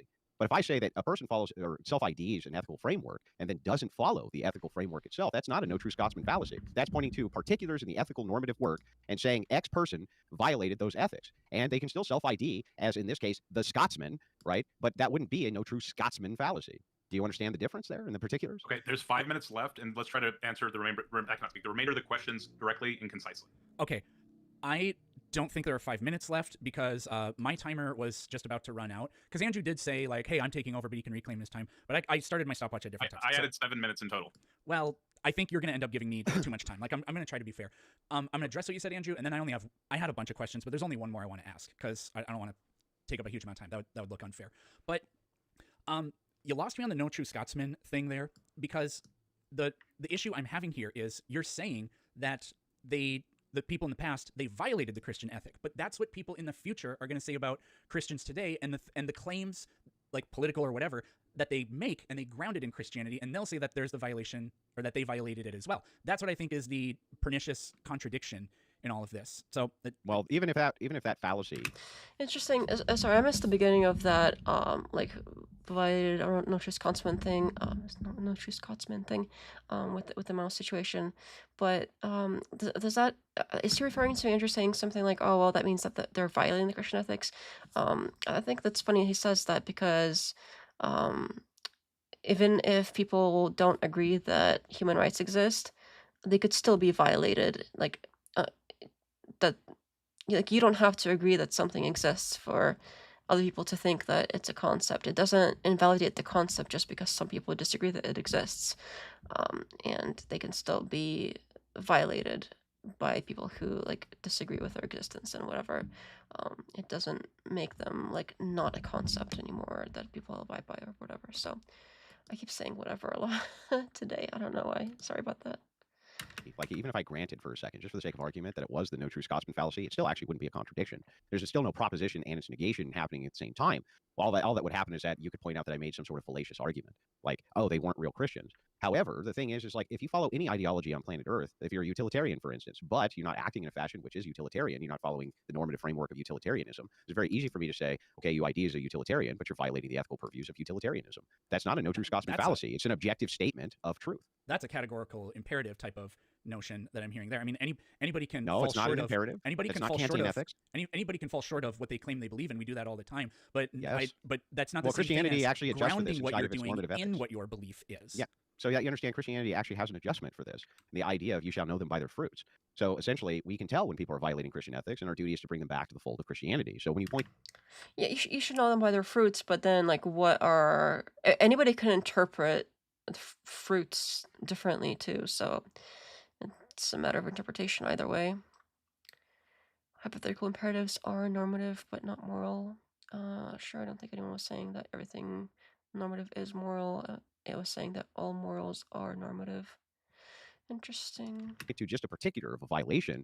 Right, because they're like morals are like what ought be, and that's like normative framework is like a collection of things of basically oughts. Yeah, that seems to make sense.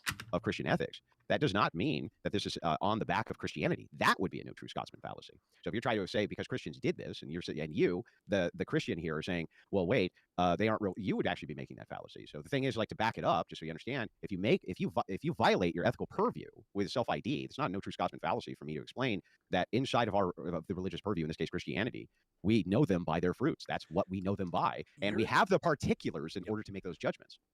The problem there is, I'll say this and I'll just move on to the last thing. You're kind of, I don't know if I would call it begging the question or whatever, but you're telling them they violated, but you're ascribing your ethic onto them and saying that. Andrew Wilson said that everything normative is moral. Did he say that? That doesn't sound right. He doesn't really sound right. Yeah, if he said that does not make sense according to the definition of the normative framework when everything we just looked up. So that does not make sense. Yeah, I must have missed that, maybe in between the whole like mouse situation or whatever. They violated it instead of understanding that according to them, this is the ethic. But so then, as long as people groups at that time who are Christians also claim that they violated it, you would have no case. Does that even make sense to you? I didn't catch that. So if Christians at the time condemned that as being non-Christian behavior, then you wouldn't have an argument, right? For that particular thing, but it's not as if there aren't. Yeah, right. Except you still would. That's the problem, though. You still actually would have an argument for that particular thing. That's why the argument has no merit. It has no merit simply because you're pointing to a particular, and then you say, based on the particular, can we not look at our normative framework and see if people stepped outside of the particular? It's like, yeah, of course we can. Of course, you do it all the time. Everybody does that in normative framework. We have to. By the way, begging the question would be if you had a proposition, and then inside of the proposition, you put essentially what the conclusion was in the proposition itself, which is not what we're doing. I know what begging the question here is. My last thing, though, is there anything that only a Christian is capable of believing in besides like the specific claims about like the divinity of Christ? Sorry, I broke it. I don't actually understand this question. So pretend I'm a fifth grader and you're asking it to me so that I understand it. That's time, although you can finish. No. Let him finish this question. Yeah, this is the last thing. I'm not really sure how to. Oh, how gracious of you to let him finish his question. Simplify it, really, but is there? I'll just ask it again. Is there anything that only a Christian is capable of believing in? Only a Christian is capable of believing in. I mean, I don't think so. I don't. I Sure. guess if I understand what your question is, can anybody believe in anything? Is that the correct way to maybe No, rephrase that? I'm No. specifically trying to get at, is Christianity privileged? And my time is up, so I'll just end with the point I'm trying to make here. And you say no. I think the answer is no as well. And then I think that that's kind of devastating for, well, Christianity doesn't, we don't need it in government, because if anybody's capable of believing whatever it is you're trying to get the government to do, then anybody can believe it, and it's not sourced via Christianity. That's a very confusing argument to me as well, and I would love to dissect. It seems to make sense. Yeah, because yeah. Yeah, I think that makes sense. It's a little bit like roundabout, but I think it makes sense. It, and I guess I can in a second with my cross-examination.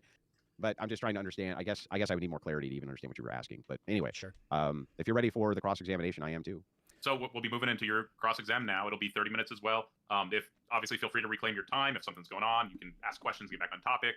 Let me know when you're ready, and I'll go ahead and start your timer. And once again, try to answer the questions directly and concisely. Yeah, I think that's fine. I'm ready when you are, Mr. Peters. Perfect. Yeah. So I hope I answered your question satisfactorily as I think I could. I hope you do the same for me. So starting with this, do you have any problems with Christians being in government? No, to the extent that a Christian holds, like, so they're, because it's not should Christians be in government, it's Christianity. I know. Just so none of these are going to be loaded, and none of these are going to be gotchas. I just want to make sure that I'm clarifying a couple things. First and foremost, I don't know about that. it's just yes or no. Do you have any problems with Christians being in government? No, because No. To the extent that a Christian holds beliefs and they act on them, and whatever those beliefs are, to the extent that those beliefs overlap with the limits of government put in the Constitution, that's not a problem. I don't think it's a contradiction on my And inside part. of the Constitution, what can you explain very quickly what the process is for an amendment? You need, I don't remember the specific numbers. You need 3/4 of the states to ratify it. As far as Congress, I don't know if it's 2/3 or what. Yeah. So there's multiple ways to it make has an to be amendment. ratified by the states for it to count. Because we famously had this recently. There's something Joe Biden was trying to get in there, some equal protections thing. And You think 3/4 of the state came together for every amendment in the Constitution, really? I mean, historically, like, weird things have happened. There didn't used to be primaries 100 years ago, but now we do have them. So Yeah. So anyway, so back to this. By the way, It's one of his favorite phrases. Oh, so anyways, back to this. that's just factually inaccurate. But the thing is like, I could make a supercut of him saying that, and it would be pretty long. that aside, we'll just leave that aside for a second. Let me just ask you, and I'm reclaiming my time on this. That was hardly like compared to him actually disrupting things. Somebody like answering or trying to. I'm reclaiming my time. I'm reclaiming my time. When see, I told you this was gonna happen. That's exactly what that is exactly what's happening. I called it. Let me just ask you this. If Christians then, if you have no problem with them being in office, if there was such an overflow. I called this argument too, the whole like if Christians are in office, like this is the same argument he uses with everybody. I'm surprised that Planet Peterson wasn't prepared for this one, because this is the exact same arguments he uses with everybody that he does like a debate that has this topic in it, or that is about this topic. The same exact argument. This whole like, oh well, if Christians are in office, then Christians can just like vote on whatever their beliefs are, and that happens to be Christian ethics, and that's already basically what we have, etc., etc. So what if they just elect more Christians into office, and then they can do naughty things to the Constitution, etc., etc. So flow of the numbers, because that was the representation that people wanted. They voted in Christians, and they made an amendment to, like, I don't know, get rid of the First Amendment, which they're completely well within the rights to do. What's the problem with that? So our Constitution has a system where you can amend amendments, the 21st or 2nd, whatever, undid prohibition or whatever. Well, no, you can just undo amendments altogether. Yeah, with amendments. But I mean, the problem. I think the problem with this is, that wouldn't be. If you amend the First Amendment, then I can just say, well, then we can just re-amend it because it was wrong of them to amend it in the first place. So Sure, yeah, you could re-amend it after you get power back. But if Christians actually have power, what is your actual argument against them amending what is your actual argument? the First Amendment, which is prescribed in the Constitution that they can do? I don't have an argument that they can't do it. The First Amendment says that is something that can be done. Should they not be able to do that? Well, it's kind of weird because we have an establishment clause. So if they did that, well, yeah, I mean, but we used to have a slavery clause, then right? It would be. But hang on, Mr. Peterson, we used to have a slavery clause, right? And we amended that. Slavery clause? Yeah, we used to be able to own slaves. That was yes. That wasn't. That's not a. No, the first. None of the first. Isn't establishment clause more like when they were doing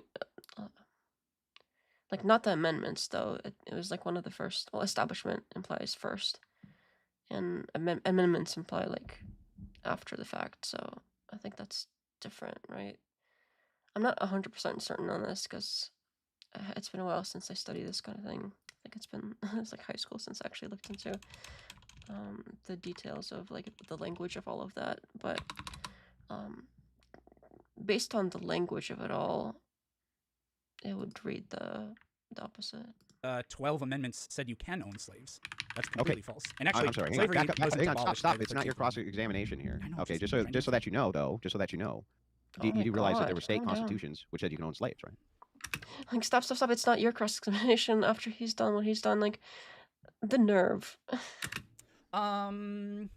Before secession happened, Mhm. it specifically said that they could own slaves. Yeah. Okay. Yeah, specifically. And also, you do realize there was a 3/5 clause, right? Yeah, black people counted as 3/5 of a person. So all those things need to be amended, right? Well, if the Constitution gets changed, then that becomes federal law, and then it supersedes the state constitutions. Right. So at the federal level, if Christians went ahead and amended the First Amendment, what's the problem? Well, I think it would be wrong because I think that's a violation of what the First Amendment says. And Yeah, normatively, but wait, that's circular. The Constitution is set up so that we can amend amendments, yes or no? Yeah. So if it is the case that it's set up for us to do that, if Christians have power, and you have no problem with Christians having power, and they amend that amendment, Yep. what's the problem? Because the framers of the Constitution set up the ability to amend the Constitution with respect to being able to produce a better, what was it? A more perfect union, I believe it is. I don't know why I struggled to say that so much. A more perfect union. Or better union, or however they say it. More better. Close enough. Yeah, but they who are you to specifically- determine what's better? Who are you to determine that? Well, I'm just Wouldn't it telling be you the what the- people who are elected? You want people to be elected by their constituency, yes or no? Well, yeah. Okay, and if the people who are elected by their constituency are Christians, you have no problem with that, yes or no? No. So then if those people who are elected by their constituency want to amend the First Amendment, that is the process that you want to be allowed to happen, right? No, because you didn't let me. No? You didn't let me finish What? my answer. Okay, go ahead. Right, because the framers of the Constitution, they built that system, and there are people that said we don't want a Bill of Rights. That was the first election. One of the biggest issues up for that because we didn't have a Bill of Rights at first. But they did that in order to. They thought that was their way that in the future they'd be able to keep having a more functional, a better union, a better constitution, a better government. But they initially said no, no state government because that will. That creates I don't know. dysfunctional government. Well, that's very so it would be undemocratic. in I'm getting tired. Can you tell? violation of Mr. what the Peterson, that's purpose of the undemocratic. amendments was Do you in the agree first with me place. that that's not democratic? For you to say that we cannot change the First Amendment by democratic means, that's actually undemocratic? I do think that getting rid of the First Amendment or changing it in a way that makes it basically the opposite or like removes it in some way, like the spirit of it, I think because of how like that's the First Amendment is sort of I don't want to overuse the word spirit, but it's sort of the spirit of our whole thing. So modifying that significantly or changing it or reversing it in some way, I think that would be against the intentions of what the country was founded on and for. And sure, like intentions can change. There are lots of things that changed, but that's such a foundational concept to the way our country is supposed to work that getting rid of something like that, it would be like a death blow to it, I think. So just my 2 cents. Correct. No, I don't think so. What? I don't understand. Is the capacity there for us to do it? Is it written Yeah. into the Constitution that we can do this? And you Yeah. don't have a problem with Christians being elected by their constituency? No. So what is your actual problem with Christians changing this if it's within the very system that you want them to change it in?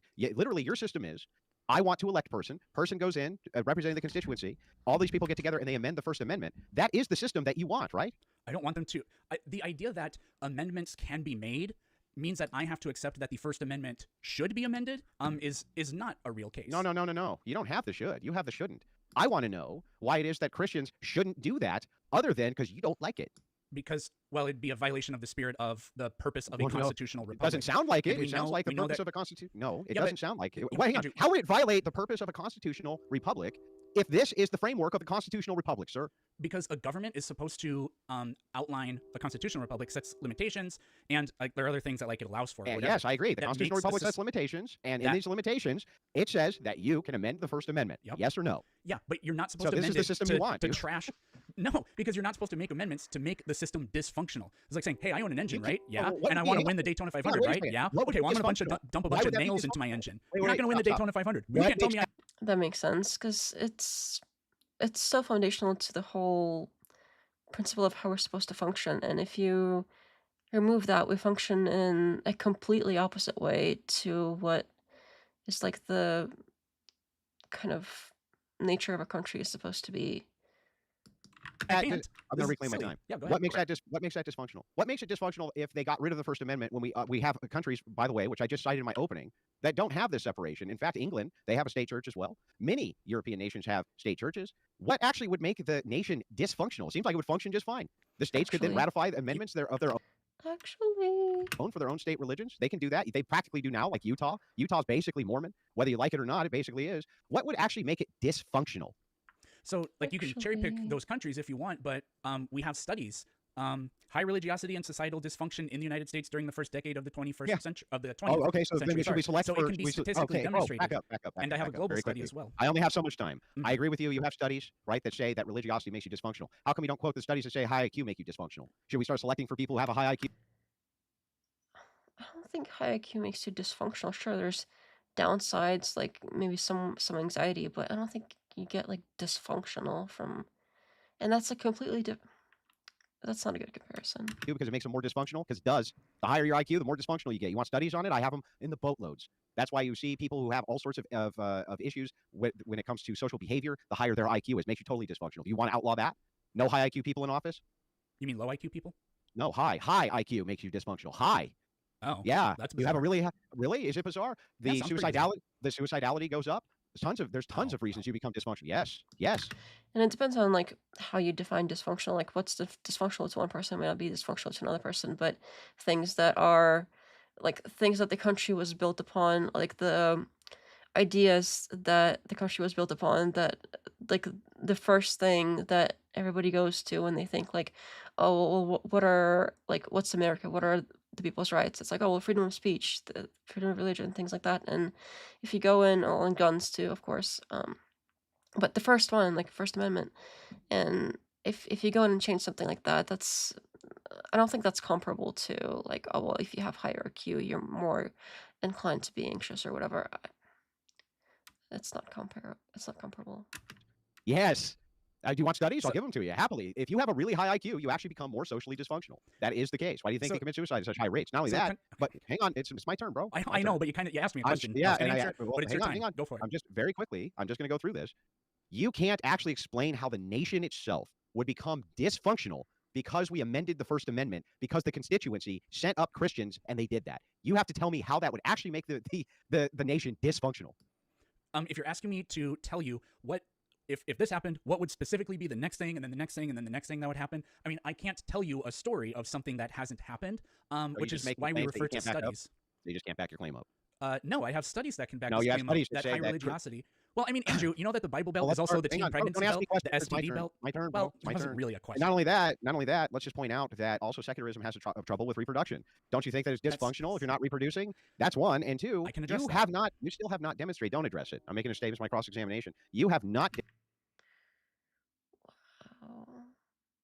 It's weird because isn't the point of a cross-examination to ask the other person questions? Not like, I mean, it's his time, so whatever. But still, it looks icky. Demonstrated how the nation would become dysfunctional because people used your system, the one that you want.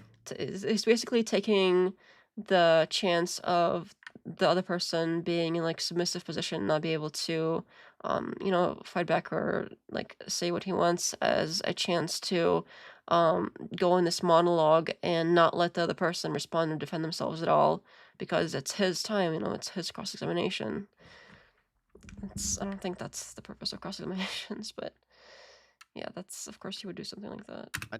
To make amendments, like if the system says you can, based on their religiosity, to get rid of the First Amendment, you have not demonstrated that would make the system dysfunctional, only claimed it, demonstrated. So I'll talk about the low birth rates and then I'll do that. No, don't. I don't want to hear about low birth rates. It wasn't a question I asked. It was a statement I made. Answer the question I asked you. That seems pretty Answer unfair. the question I asked you. But you brought it up, and I Answer the feel question I need to I address asked it. you. You can address it when you get back to your time for open debate. This is my cross-examination. Wow. We're Please not doing answer an the open debate, question I asked. Okay. The second thing. Sorry, what was the second thing? Yeah, I will just do this very quickly. Okay, just so that you very quickly. I got to reclaim my time. Yeah. So, the question I'm asking you. It seems like he's saying reclaim my time kind of like a reflex. Like anytime he says something, oh, gotta reclaim my time, gotta reclaim my time. Like anytime he says anything, gotta reclaim my time. Just to see just how much he can get away with. And it seems like he can get away with quite a bit of that. You need to be you. I mean, you have to demonstrate that it would Oh, actually be dysfunctional. dysfunctional. That's your claim. Yep. You don't. I don't want to hear about demonstrations that religiosity can lead some people to become more dysfunctional. I would need to know how the nation itself is going to become dysfunctional because you get rid of the part in the First Amendment that says that Congress has to respect every establishment of religion. Well, then what about his whole thing about how, but he does want to hear about how some people that have higher IQ can become more dysfunctional, that's okay, but this thing, on the opposite side, that's like not good enough. I don't know. I need to know how does that make the nation actually dysfunctional to get rid of the establishment clause? Actually, The studies I was referring to, they weren't talking about like it wasn't about individuals. It's about the country as a, one does it by state basis. The other does it was a more national study. But for example, I mean, I can prove that even according to you, there seems like some pretty damning information because I'm pretty sure that you're not in favor of STDs, teen pregnancies, suicide, low life expectancy. You haven't shown how homicides. any of those things. You haven't shown how any of I'm in those the things would process of it. suddenly go boom I'm in the because you process got of rid it. of the establishment clause. Like, for in instance, the I'll process of explain the contradiction. I'll explain the contradiction in terms real quick. Even if it were the case that right this second, okay, religious people, it was correlated with teen pregnancy and all of these different things. These people are free to exercise that religion now. So wouldn't it be the case if they weren't free to exercise that would actually lower those rates? I don't think that's the point. It's more like it doesn't help versus like causing, although it could cause it in a way, like if you prevent like if don't Catholics, aren't they like against birth control? So that could be a contribution, but I don't know. I think this one could be argued either way. I don't know what that could possibly have been an argument for, because what you find is all those things I brought up are highest among the most religious states. So the more religious you are, the more in this country, the more teen pregnancy you have. Yes, the more but if people Congress get doesn't STDs. have to respect the establishment of religion anymore, right? They can say that you can't practice unhealthy religions, can't they? What? Answer my question. That Couldn't they didn't say make that? any sense. What didn't make any sense? Do So you want me to ask the question again? If Congress did not have to respect the establishment of religion anymore, then unhealthy religions, right, or religions they deem to be unhealthy for the advocating for nation. banning Christianity. I didn't advocate for anything. When did Yes, I you make any did. advocation for anything ever? Just now? I'm asking when. When was that an advocation?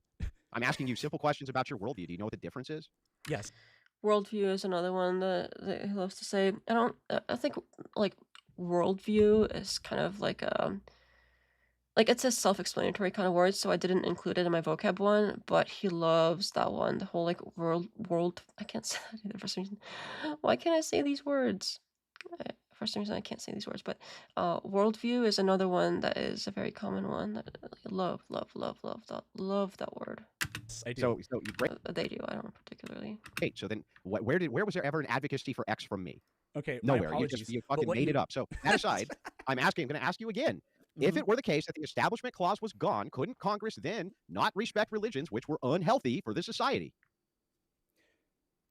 Can you answer my question, dude? It's such a bizarre question that doesn't make any sense because the Oh my establishment God, clause, what the is establishment clause bizarre? doesn't ban religions. It says that Congress will not make a state religion. It doesn't say that Congress doesn't have the ability to ban religion. It says that Congress will not impose religious No, law it onto does. the It population. says the free exercise thereof. You are wrong, sir. So Well, I'm yes, if talking- you got rid of the establishment clause, the free exercise thereof would be gone. So no, yes, the yes, establishment clause is not the same thing as you are allowed to practice your religion. yes, it is. It It's says the free absolutely not. exercise thereof. I'll read it for you, sir. Here, we'll read it. Because apparently you don't even know what it says. Okay. Congress shall make no law respecting an establishment of religion or prohibiting the free exercise thereof. Do you understand? The So free exercise thereof. So if you that I don't know how he thinks that's proving his point. got rid of that, they could prohibit the free exercise thereof, correct?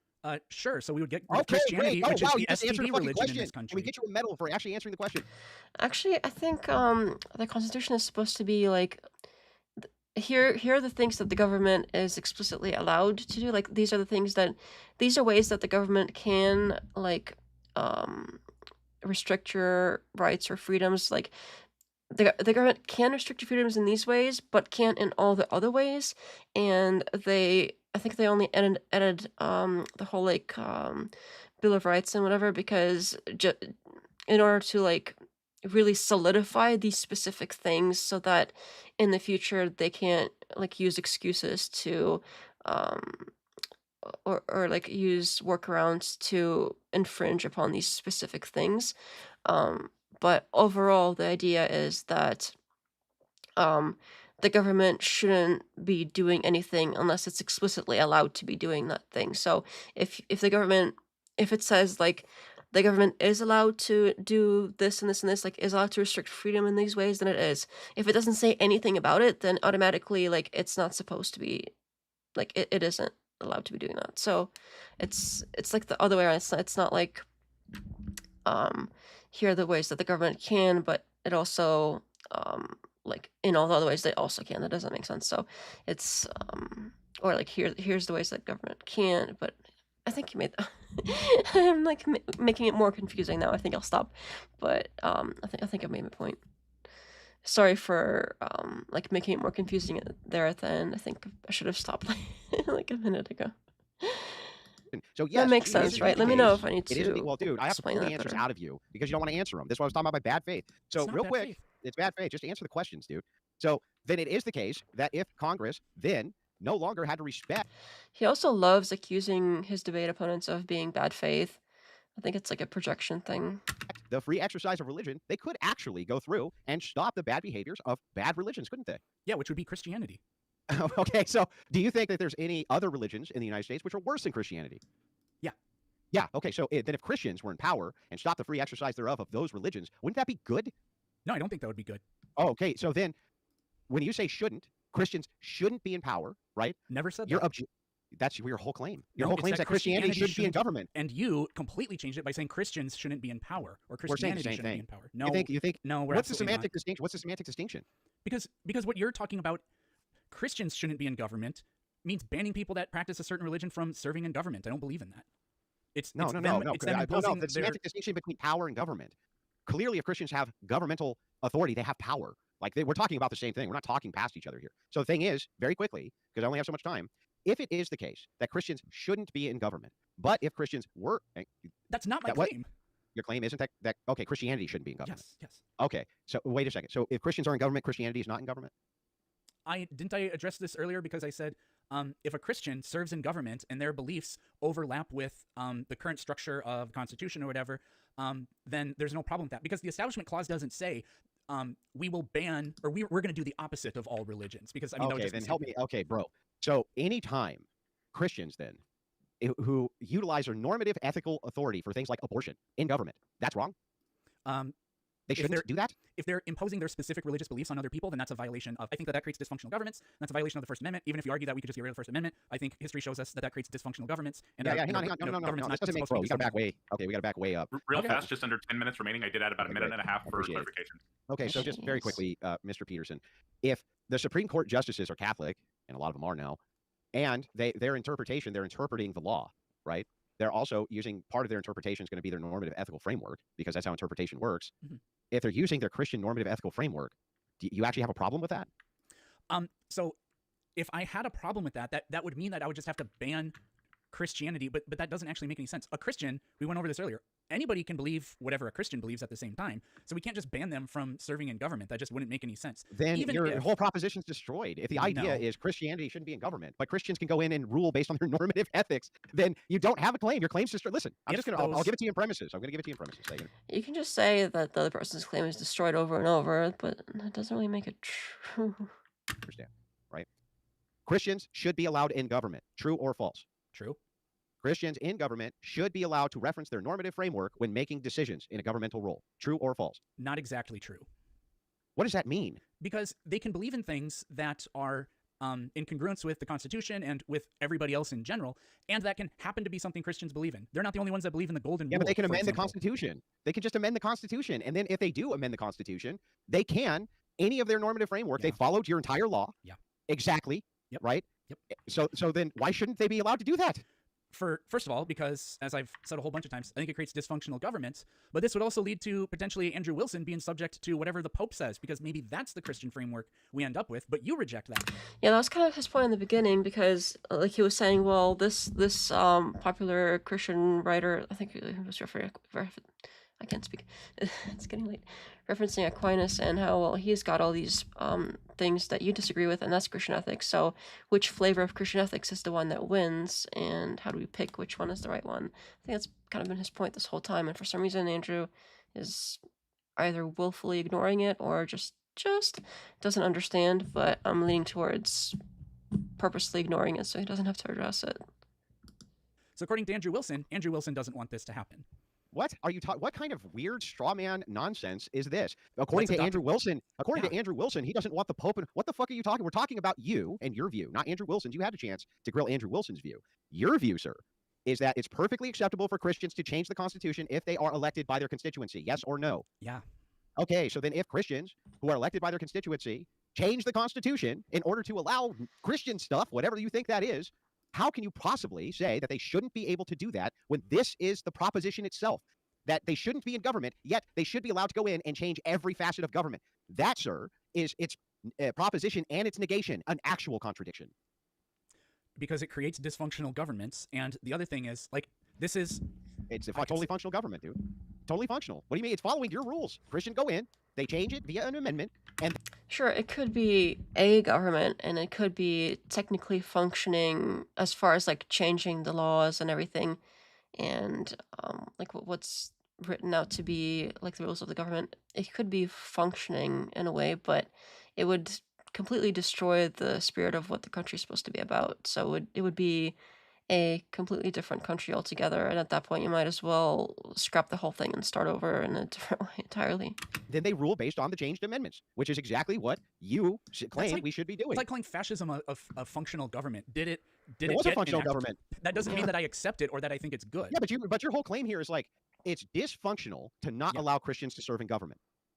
Yeah, it's actually it's dysfunctional to not allow Christians to serve in government. If Christians go into the government and serve, and then amend the Constitution, which they're allowed to do because they're in government, and then change it to make a bunch of whatever Christian stuff legal that you don't like, right? They're literally following your very process. So your proposition is Christianity shouldn't be in government, but its negation is, yes, Christians should be in government and should be allowed to change the amendments in government so that, yes, they should be allowed to do this. Should be allowed to change the amendments in government. No, Christians shouldn't be allowed to change amendments in government. No, I'm just disagreeing with. I know where this is going already. That's why I'm shaking. Listen, it's your proposition and its negation, and I'll just give it to you again. And I really do need a response to this. The proposition is Christianity should. Is he gonna be on repeat with this? Because this is getting kind of annoying. Be in government. Its negation is okay. I think this is about where I stopped watching it. I think when I pulled this up, this is about where the bar was that, like, I left off the video. You know how YouTube, when you pull up a video, it brings you to where you left off last when you watched it? This is around where I think I remember seeing the bar was, and I think I'm starting to understand why, because this is getting, like, annoying. I don't know how much longer I'm going to do this tonight.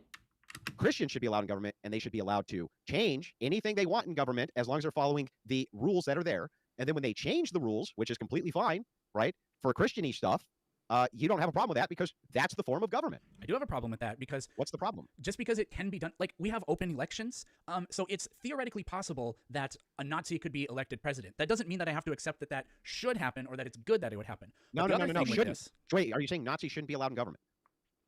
Technically, I don't think that that is illegal or anything. Yeah, right. So if they shouldn't... So you're saying Nazis should be allowed in government.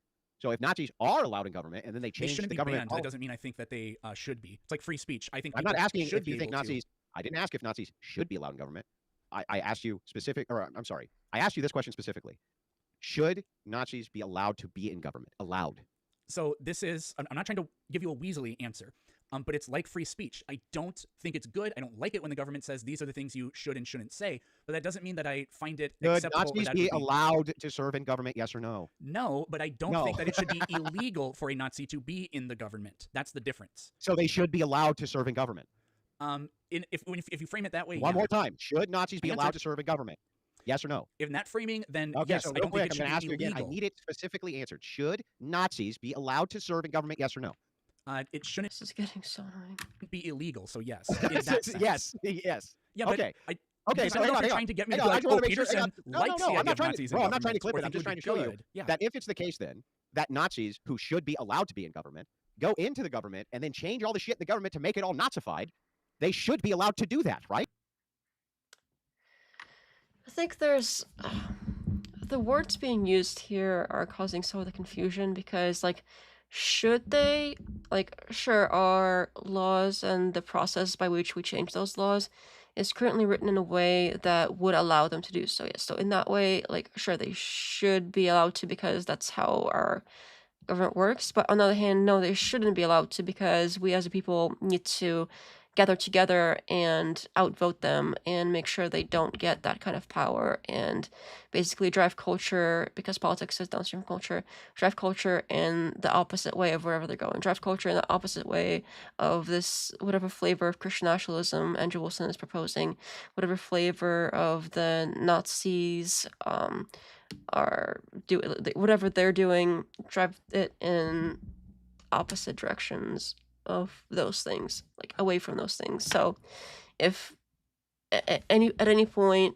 there is like an extreme version of something that is trying to obtain power, we need to, as a people, make sure that they shouldn't, like, make sure that they can't get that power, and because they know, like, they shouldn't be able to because of the people, not because the process itself should prevent them from doing it, but because we as like a culture and like as voters should prevent them from doing so. So I think on that level, yes, we should prevent them. On the level of like our government works in a certain way where it does allow for people to gain power in these specific ways, like we should allow it to play out the way it is, but we should also take advantage as people of that process and like fight it out as like in the process of it all, if that makes sense. So this whole thing that like should they or should they not, like I don't know like exactly what they mean by that, but hopefully that explains kind of how I think of it. When somebody says like should or shouldn't, it's like the Nazis be allowed to be in government and things, like questions like that. Right? Because they're following the process of government, right? Again, this is odd because it's like can versus should. No, should. Okay, I think he might hit on that a little bit, but I think it would be Should. wrong No, because stop, we know stop. fascism isn't a No, functional bro. kind of government. Listen to me. Listen to me. If you say Nazis should be allowed in government, then they should be allowed to do their job in government, right? If they should be, then they should. Yeah, again, that doesn't mean that I accept whatever amendments they would Can do. you And just that they are answer my good. question? I'm not asking you for qualifiers. I'm not interested. I just want you to actually answer the questions I ask. just Should Nazis, actually if they're in government, do their job? Should they do their job that they were Yeah. put there to do? So if the constituency of a bunch of Nazis puts Nazis in the government to do the job of changing the amendments to make it more Nazi-ish, they should do that, right? No. No. Why not? I don't understand. Just because I you can honestly amend don't- an I amendment don't doesn't get this mean that now. you Now I'm should super amend an fucking confused. amendment. So let me get this right. I'm not asking for the normative ought of whether or not you think the amendment's good or bad. That's not. I don't care if you think the amendment good or amendment bad. Only if you think that Nazis should be allowed to change the amendments to make shit more Nazi. Should they be allowed to do that? If a bunch, so in other words, Not if you want a functional government, no. if 2/3 of the states elected Nazis and they went to Capitol Hill, okay, and they said, hey, we want a new amendment that says there's going to be a new Third Reich, right? Somewhere, I don't know how they phrase it, okay? They should be allowed to follow the process of government. Not is the amendment good or bad. I'm not asking that should claim. Only should they be allowed to do that based on the prescription of the government that you advocate for. they're going in circles I guess again. technically yes. That doesn't mean Yes. it has my Okay, endorsement or that I then think it would be functional. Perfect. I'm not saying you endorse it, because- bro. Yeah, I Bro, know. I'm not saying you endorse it. Yeah, I know. Listen, There's a so minute and often- a half remaining. Okay, very quickly. Then this same logic would apply to Christianity. Should Christians be allowed to serve in government? Yes. Should, if they're there, should they do their job based on what their constituency wants? Yes. And if they follow all of the laws in order to make Christian stuff, they should be allowed to do that. Also, yes, the proposition is now negated. This is a performative contradiction you've been caught in because when you say Christianity shouldn't be in government, I don't however, think Christians so. should be allowed to change government Because of the reasons that I've just explained. to make it into Christianity, you negated your own proposition. I just don't agree on that at all. Just Oh, okay. Well, I mean, Because logic the disagrees with it. reasons that I stated Christianity shouldn't be in government are because that would make it could potentially or could whatever, it doesn't matter, lead to a more dysfunctional government, one that disenfranchises people. Let me ask you one last question. Just one last question, very quickly. Which Should is also- pedophiles be allowed in government? I think most of them are, but Yeah, should they be allowed in government? no, I Burn. don't think so. I think there are certain things because that's a felony, I believe. So no, I don't think felons should be in They didn't get a government. no. They did it when they were like, He keeps like moving the goalposts, even though he's just said that they're already in there and the whole felony thing, and now like, oh well, what if this? What if this? What if that? Like, I don't know, let it go, man. just under the legal age or something. Like, well, 2 days before the legal age, right? And it wasn't a felony for whatever reason, right? They got away with a misdemeanor. Should they be allowed to serve in government? Are you talking about a pedophile or time, but somebody you who can got a finish up here. misdemeanor? Yeah, pedophile. Just let him answer this last question like I did him the service of doing. of Should course. pedophiles who are only convicted of misdemeanors be allowed to serve in government? I don't think In so. fact, here's an easy one. Should pedophiles who just say that they're attracted to children but have never actually acted on it, should those pedophiles be allowed in government? Sounds like a bad idea. So no, they shouldn't be? I don't think so. No? Okay. So then we'll just follow the law when you want to follow the law and then not follow it when you don't want to follow it. All right, fair enough. All right. You didn't ask me. I'm If, good. Okay, whatever. That's most people. Yeah, I So- did. I asked if they should be allowed to be in government. Should they be allowed to be in government? You can reframe the answer. Should pedophiles be allowed to be in government? No. No. Okay, well then you're just only applying the law when you choose to apply the law. Thank you. Okay, so with the I've covered this. They're going in circles over and over and over. question and answers, what we'll be doing is we'll be going through questions. I got a list of questions on the YouTube. We'll go through that. Also, if you are not on the server yet, join discord.gg/politics. Once again, discord.gg/politics. And you can join the live chat and actually raise your hand and engage with them with a live question. I can set the timer for 30 minutes if you guys just want to do 30 minutes. Or if you're okay with taking more than that, we can just go by ear and then we'll move into the conclusions. Well, After very that, though, quickly, Taco. I did want to say very quickly. I know that was a very aggressive cross-examination, but I don't hold any bad feelings towards you, man. Right? I hear this a lot too. When he like, this wasn't even that bad, but anytime he acts like a dick, he's like at the end of it, oh, it's not big deal. I don't really, you're such a cool person. Blah blah blah. It's all totally cool. It's only blood sport debates. That's all it is. Like, yeah, whatever, man. This is a debate. My job is to represent my worldview the best that I possibly can. And so, Compared to a lot of his debates, this was pretty tame. But this is a man that he's talking to here. He tends to be a lot more aggressive when he talks to women. yeah, I'm always aggressive in cross-examination, but no hard feelings there. No, I mean that was by far the chillest Andrew Wilson Yeah. debate that's ever taken place. I'm pretty sure. Exactly. Oh no, Yeah, no. That Go was ahead. that At was least- hard. at least that I've ever that seen. wasn't that bad compared to his usual. and once again, that's discord.gg/politics. Do you guys have any questions about how we're going to do the question and answer? If not, I'll just go over the basics with it. No. Cool. So the program here, Alright, we're going to I think they're pull going people up. into. Looks like they're going into the Q&A here. So it seems like that was the bulk of the debate stuff. I don't know if I'm down for the Q&A. It's pretty late. I think I'm gonna call it a night. And yeah, I think we got through the bulk of it. The rest is pretty much Q&A, and I usually don't do like Q&A reacts unless like there's something specific. But I think we're gonna call it a night. I'm pretty tired. Hope you guys had a good time. Thanks for hanging out, and for those of you that were here for the earlier stream as well, thanks for spending basically like the entire evening hanging out here in the chat and everything. Yeah, good night, Fuzzy Bee. Good night, everybody else. And look out for that video. So, like I was saying in the other stream earlier, I'm going to be working on editing that tomorrow because I filmed it last night, or this morning rather. This morning is when I filmed it. And then tomorrow I will be working on editing it, so hopefully it will be out sometime like early Monday or maybe Tuesday if I don't like finish it, because it is like a very long video. It's gonna be probably like close to an hour. As far as like the vocab and the misuses of the big like philosophy bro vocab words I like to toss in to sound smart. Turns out a lot of times they're misusing them, so I've been doing some research and I want to do a little show and tell. So basically watch out for that. Subscribe and everything for anyone else watching. Subscribe so you don't miss that. But that's gonna be pretty much it. Good night.